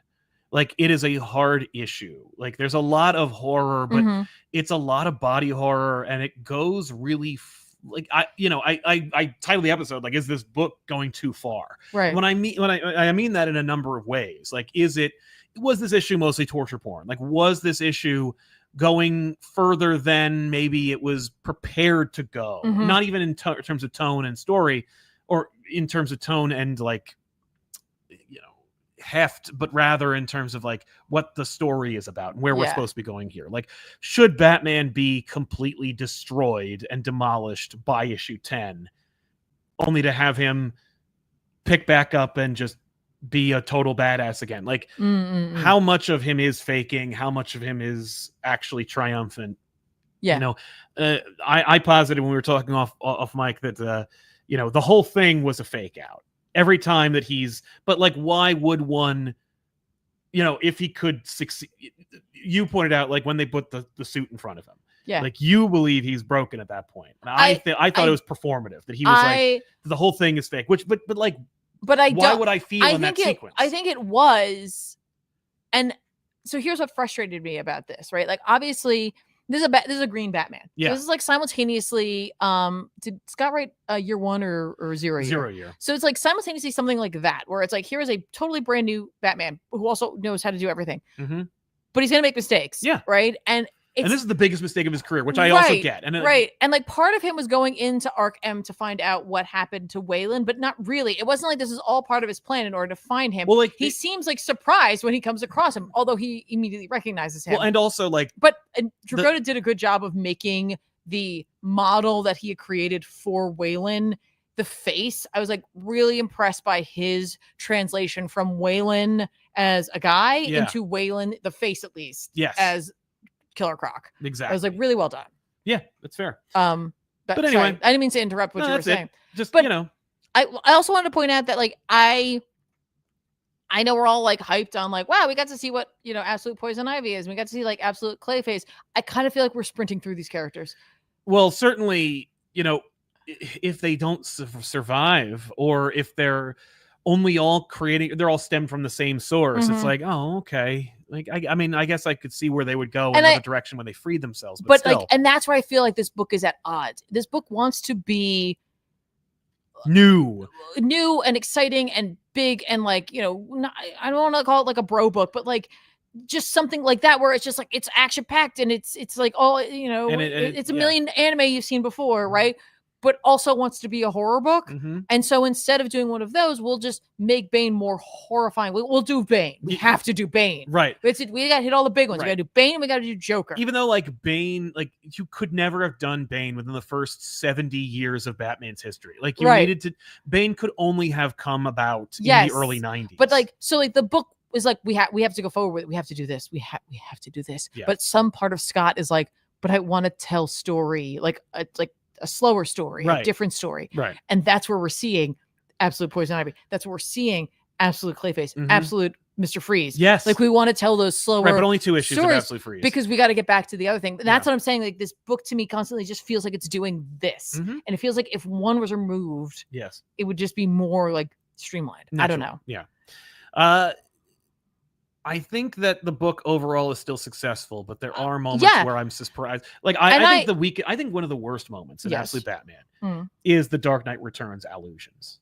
That moment where he goes to the boat and you have the Dark Knight Returns lightning bolt. I was like, why are you doing this? Like I know he's big like Dark Knight Returns, but like it's such a you're comparing apples and oranges when like just because he's big doesn't mean he in any way exemplifies Batman in that moment. Like Batman in Dark Knight Returns, when he like returns, that is so important because of a variety of factors. Just within the text itself, it's about, him recapturing his meaning and his youth. Mhm. This is a young Batman Yeah. who's new. He's not returning from anything. No, it's and it's not very like Batman the series has sucked, true. or was unsuccessful. Like, this is all Dark Knight Returns is like we're shaking off the cultural stigma of Adam West. Like, we're becoming something relevant again. Yeah. Batman is the most successful DC comic book of the last 30 years. Right.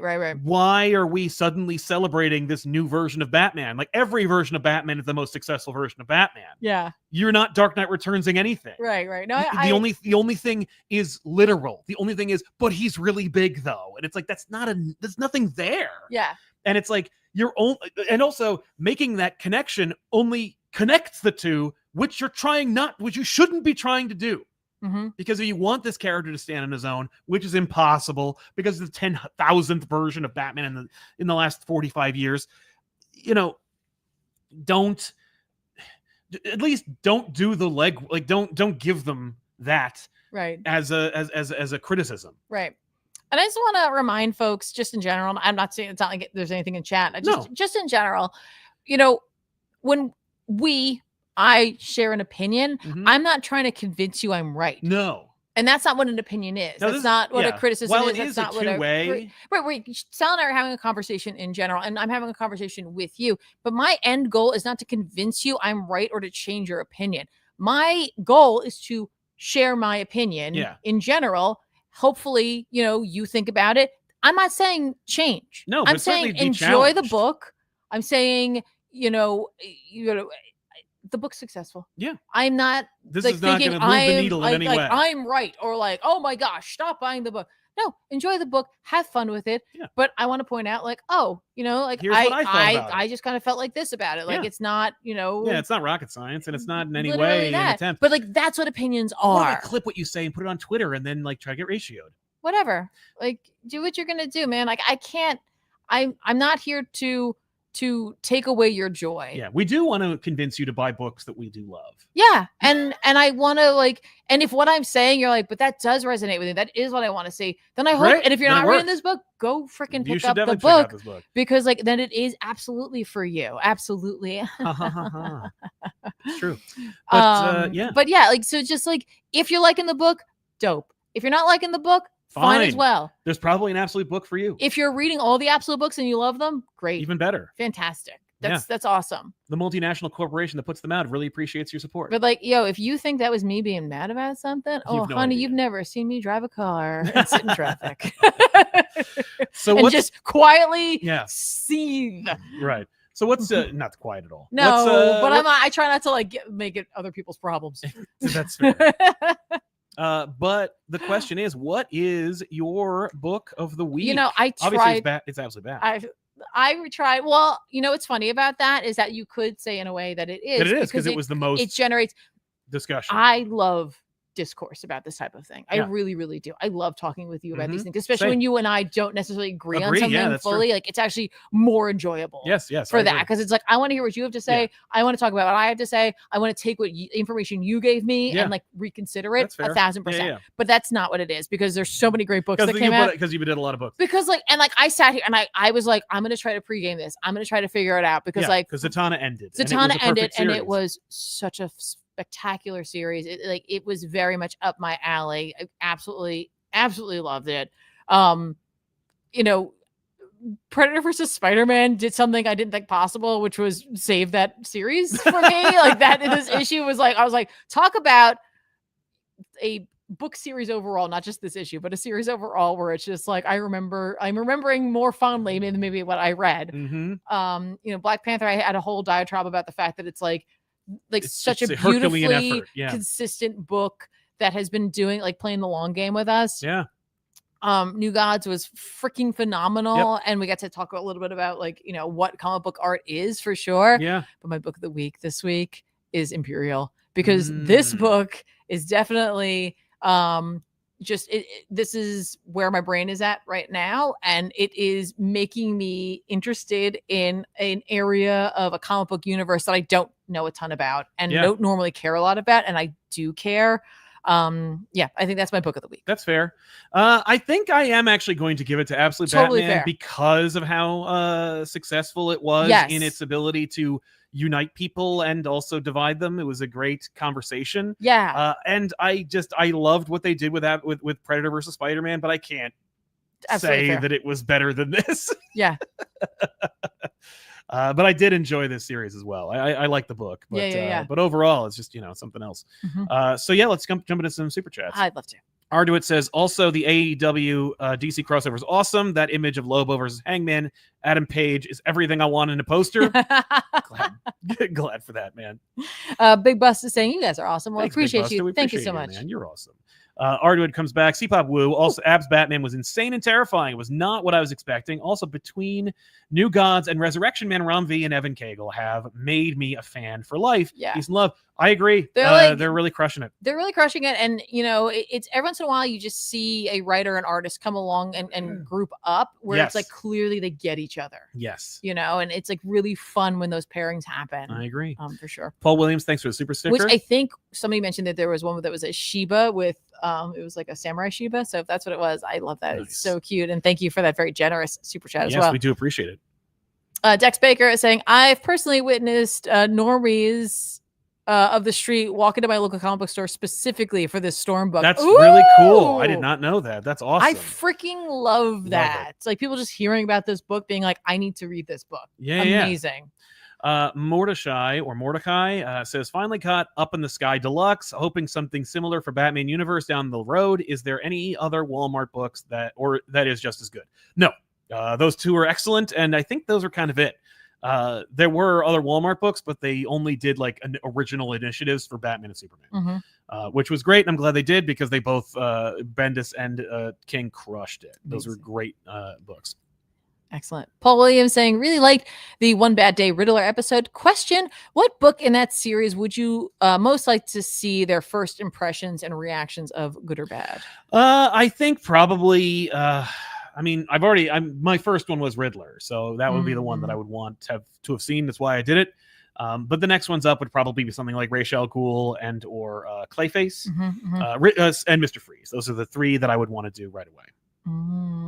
Hulkzilla, so excited for the upcoming Absolute Wonder Woman episode, and knowing everyone was having fun just makes the anticipation stronger. I'm glad to hear it. Dan V900 saying, with the conclusion of Predator versus Spider-Man and Aliens versus Avengers last month, Batman versus Predator still reigns supreme as the best crossover. Batman Aliens 1 and Green Lantern versus Aliens are 2 and 3 and 4, or 2, 3, 4 for me. Nice. Yes, I agree. Batman Aliens is some fantastic stuff. Batman versus Predator 1 is easily the best Predator crossover of all time. Fair. Very I fair. agree with you. That's you. Oh, Bryce Harry. Hello from Colorado. Sal, thank you for the interview. Now I need to pick up Storm. Nowadays, Mr. Terrific is now one of my mom's favorite characters. What should I pick up for her to read? Great question. I don't know a lot of Mr. Terrific, and I was actually thinking about this today because I was like, oh man, if we ever did a Mr. Terrific book, what would it be? And it would probably be The Terrifics. That's fair. It's not a Mr. Terrific. I mean, Mr. Terrific is in it, and he's probably the most high-profile character now on the team. But I think that would be the book to check out because it had a direction and a deliberate attempt. I think I wouldn't be surprised to see Mr. Terrific book come out soon. It would be. There is a Mr. Terrific book that is coming out now. I'm not reading it, so I can't speak to it. But I would not be surprised if there was a Black Label Mr. Terrific book coming. Not to say I know anything. I'm just saying they should do that. Yeah, something that I get that. Consider. Paul is back to say, which villain would you reinvent for today's world? I mean, every villain has an opportunity to be new and exciting. I loved what what Sheridan and Parker did with the Bring on the Bad Guys Green Goblin issue. Green Goblin doesn't need to be reinvented, but like I prefer that version to any version I've seen in the last 20 years. That's fair. So yeah, there you go. Dan V900, the Ultimate Endgame news makes me think the rumor is true of Ultimate Incursion with Miles happening due to the universe's ending sooner rather than later, or it's more of a relaunch. Just feels rushed. Agreed. I feel like it's rushed. I hope it doesn't end. I think it'd be silly for them to end it now. I can tell you that like with Absolute, it's like, yeah, nah. Like there might have been an internal conversation with some DC folk where I was like, with Ultimate, like if Ultimate's ending, is there any conversation about that? They're like, no. Oh, right? Oh, Thorn Identity. Thank you so much Thank for you your so much. very kind super chats. And bam! ComicPop. Woo! Woo! Thank you very much. Great to see you. Thank you so much for being here. Thank you. We really appreciate your continued Yes. support. Bear Farmer. So I went to my dad's house last week, went through his long box and found John Byrne's Superman. I was looking for issue 22. Like you mentioned it. Found it. I found all 22. I'm 8 in. Could you please do this on back issues? So good and weird. I agree it's good and weird. It is more weird than good. And I would love to do more. That was my plan when we first did that Man of Steel issue. I was like, this would be great. The Byrne lends himself to this, like to the show. So yeah, big time. We'll be happy to do that. Okay. I have to figure it out. Okay. Platonic Friends. I'm so good with that. Yeah. I recently read up on Marvel Cosmic and have been digging Imperial 2. Tiffany, any of the spin-offs you're interested in? There are spin-offs? There are spin-offs, or at least they have been announced. I haven't seen any of them. Yes. I'm just going to say an enthusiastic yes. I'll have to check them out. Thank you for putting that on my radar. Imperial was a blip on my radar, obviously, because of the way in which they advertised it, which was similar to God. So I was like, oh, I'm very interested in this. Yeah. I liked what came last time with this. So I'm going to definitely check that out. Thank you so much for that. Luke reminded me, you know what else is a great Mr. Terrific book? Strange Adventures. I was going to say that. I literally was going to say that, but I was like, that's really not. But that's like, for me, what I think of when I think of Mr. Terrific is him being like, just totally in control of the situation. Just like how and like being the person that Batman's like, you have to do this, I can't. Yeah, that's right. That's right. I'm like, too connected. You're the guy. Yeah. You're probably, I mean, admittedly, he's probably better at doing something like that. So it's for sure. That's like New Avengers is your Luke Cage book. New Avengers is my Luke Cage book for sure. Yeah. Hayden Hamilton just wanted to say thank you. Your kind words last week meant more than I can say. Life's definitely more difficult now, but I'm growing stronger every day. You got Glad this, to hear man. it, man. You got this every day. I know we said it last week, but like not every day doesn't have to be a straight shot upwards. No. Like you might have days where it's like zigzags. And you might go back a little bit, but that's okay. Like, you got this. Yeah, keep it up, man. You're doing fine. Yeah. Bear Farmer just heard a Batman. Absolute Batman is 6'9" and 420 pounds. 21 pounds. Did someone say, Scott, look, he can't be 69 and 420, so he added a pound, or have I been lied to altogether? Yeah, that's actually true. And yeah, it has to be 69 and 420, which again, like lol so random. Why? It's such a weird joke. I have a feeling somebody specifically was, you can't do that. No, well, that's why Alfred says Batman AF. He's Batman AF. Like, no, we're working in all these jokes. That could also be a Dragata joke, because I think Batman AF was something that Dragata really, really wanted. Yeah, and that's what it feels like sometimes is those two are at odds in terms of storytelling. In terms of like their taste choices. Their desires. Taylor Boer says, who you think coming first, Absolute Harley or Absolute Punchline? Ooh, that's Harley. A good question. I don't know. Harley is the smartest, most financially secure choice.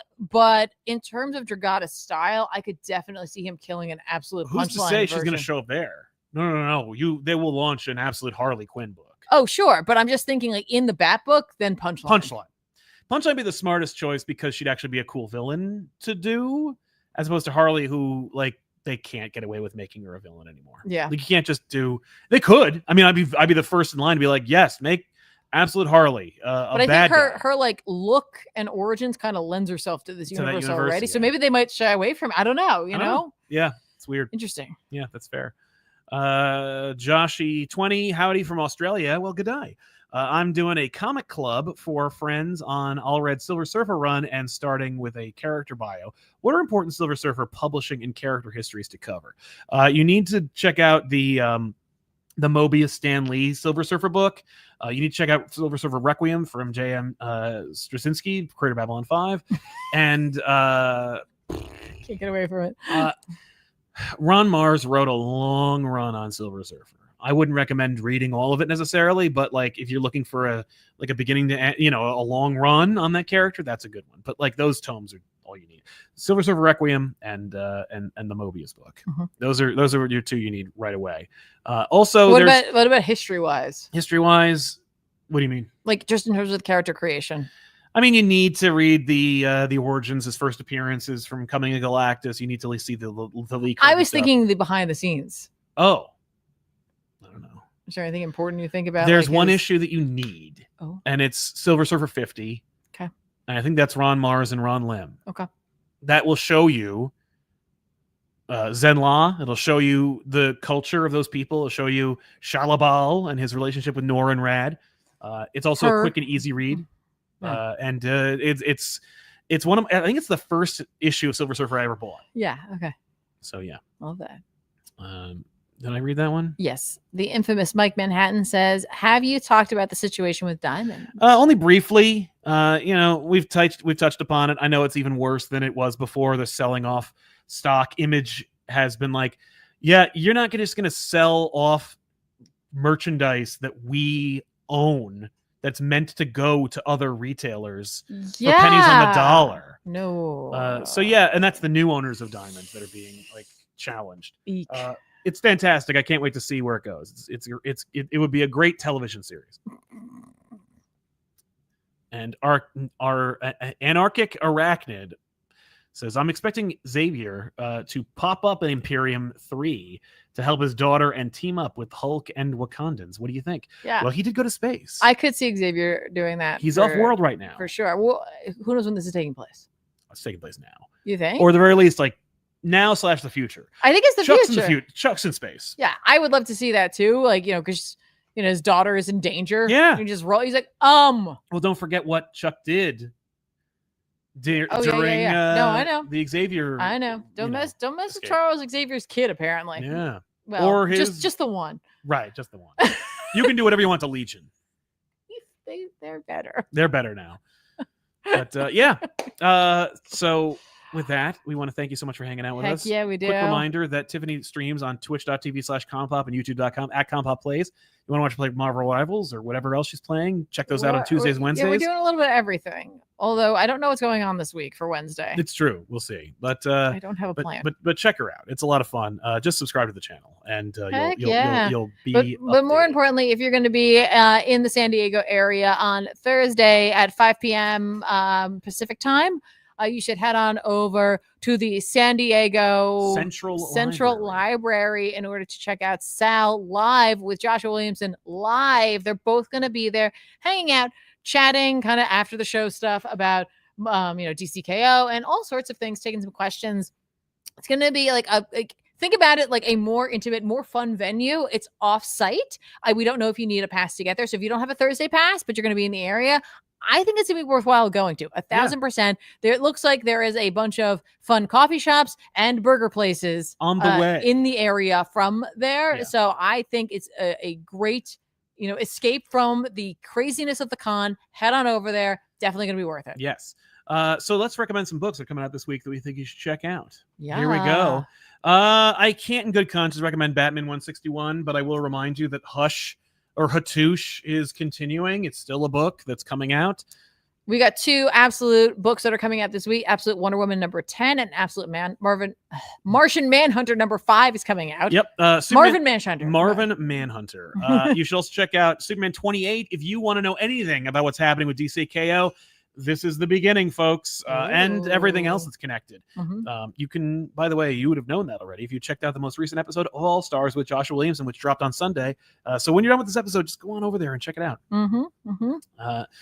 Let's see here. I'm going to give Amazing Spider-Man number 8 a try. We'll see how this goes. I love what Joe Kelly is doing. I don't love who's drawing it, but we'll see. And Wolverine 11. I like this book well enough. Let's see where it goes. Great. Moon Knight Fist of Khonshu number 10 is coming out. Man, I just love McKay on this character. I think he just does such a killer job throughout all of the different titles and iterations of Moon Knight. It's just been consistent and fun, and I can't wait to see how we deal with glitter. New History of the DC Universe number 2 is coming out. This is a great book. Storm 10 is also coming out on Wednesday. You should be reading this series if you haven't already. Let's see here. Oh, Mr. Terrific Year 1 is coming out right now. 3. That was the Year 1 number 3. Yep. Is coming out. So from earlier, like you could go and grab the first few issues. 2 issues, yeah, that's right. Jeff the Landshark number 2 is dropping. It's an Infinity comic reprinted, but that's where I'm gonna be checking it out for the first time. Exactly. Let's see here. There's a couple of books. Gotham City Sirens, Unfit for Orbit #4, which I believe is the last issue of this weekly series, is coming out. So I'm definitely going to be checking that out. That's right. Space Ghost Annual #1 should be coming out. This is David Pepos' baby. If you haven't already checked this out, this is a good chance to give it a try. Godzilla #1 from IDW is launching. This is the Kaisei universe. Worth checking out, I think. Very I've read it. nice. It's fun. It's a whole new universe. If you like interconnected universe stuff, you might enjoy it. What is this? Flash Bad Moon Rising special #1. I don't know. Probably be. Oh, it's a different creative. team. All right, so here we go, folks. If you're not loving Cy Spurrier on Flash right now, there is going to be. Wait, how is that possible? Why? Because this is part 4. Oh, it's the Bad Moon Rising special. Okay, but Okay. it's the Flash is one of it. So if you're reading that, you're going to be reading this. But if you're also just like, I miss not Spurrier's Flash, maybe Well, this Alex is Pactadell an might- opportunity for you. Yeah, we'll see. I think that's it. I'm going to look into more of how this is going, what that's all about. Yeah, that's For true. Yeah, I sure. don't know anything about it. No, I guess that's kind of it. Like this past week was a heavy lift for me in terms of a lot of books. Yeah, so I think we're So for me, this week is a little bit of a lighter lift, Which is nice. which is going to work out because it is San Diego Comic-Con Yeah. for you. Yeah. Also, remind me, they made the announcement like I think an hour after our episode. I know ended last Spurrier week. is going to be off the book on issue 25. Someone mentioned that to me, and I was like, that doesn't surprise me. Yeah, And not in like a way where it's like I wasn't enjoying it, but that's one of those books where it's like I knew I was enjoying it, but yes, not a lot of people were. yeah. I mean, and I don't, and that was one of those, unlike with our conversation with Absolute Batman, where I was just like, I get this. yes, I totally get it. It's just not. It's not what people were hoping for no, from Flash, and I totally understand it. Right. It's very much it's a bit of a shift. yes. I think the second half of his run Is was more superhero-y? superhero-y, but I think the bad faith had already sunk in. Yes, At that point, totally fair. Yeah. So totally fair. So I was like not surprised No. whatsoever. And I'm not. It's not like when he was leaving Constantine, where I was really sad that they had not picked that up for more. Mhm. This I'm like, this is probably for the best. I totally understand it, but I have enjoyed this run on it for sure. yes, yeah. There's been no divot. No, you've just enjoyed it. Yes. But thank you so much for hanging out with us. Thank you to our super chatters for sponsoring today's show. We do really appreciate it. And of course, thank you to our chat for being cool and respectful to each other Mhm. and ourselves. And we will see you guys next time with another episode. I'll be seeing you in San Diego, leaving Wednesday, and I'll be there until Saturday. I'm Heck leaving yeah. Saturday, but I'll be there during the day Saturday. Heck yeah. But yeah, and then I guess we'll get back to it. I'm sad that I'll be missing you there. Yes, I am also sad. As always, I want to thank my amazing wife for being part of the show. Aw, It is not a show without her, and Aw. I do appreciate you you're doing very it every sweet. You're week. very sweet. And we'll see you guys next time with another episode, which I guess we'll do on Monday. I'll be back Monday morning. No, Sunday morning. Sunday morning. Sunday morning You'll at have, 6:30 in the You'll morning. have like 24 hours to before get back. I'll just sleep A little more. until it's time for the show. you go into a Kryptonian sleeping coma. That sounds good to me. Yes, I'll just go into stasis. But thank you all for being here. Thank you all for your support. We'll see you guys next time with another episode of Off the Rack. I'm Sal. And I'm Tiffany. So long, everybody. Thanks for watching. Bye.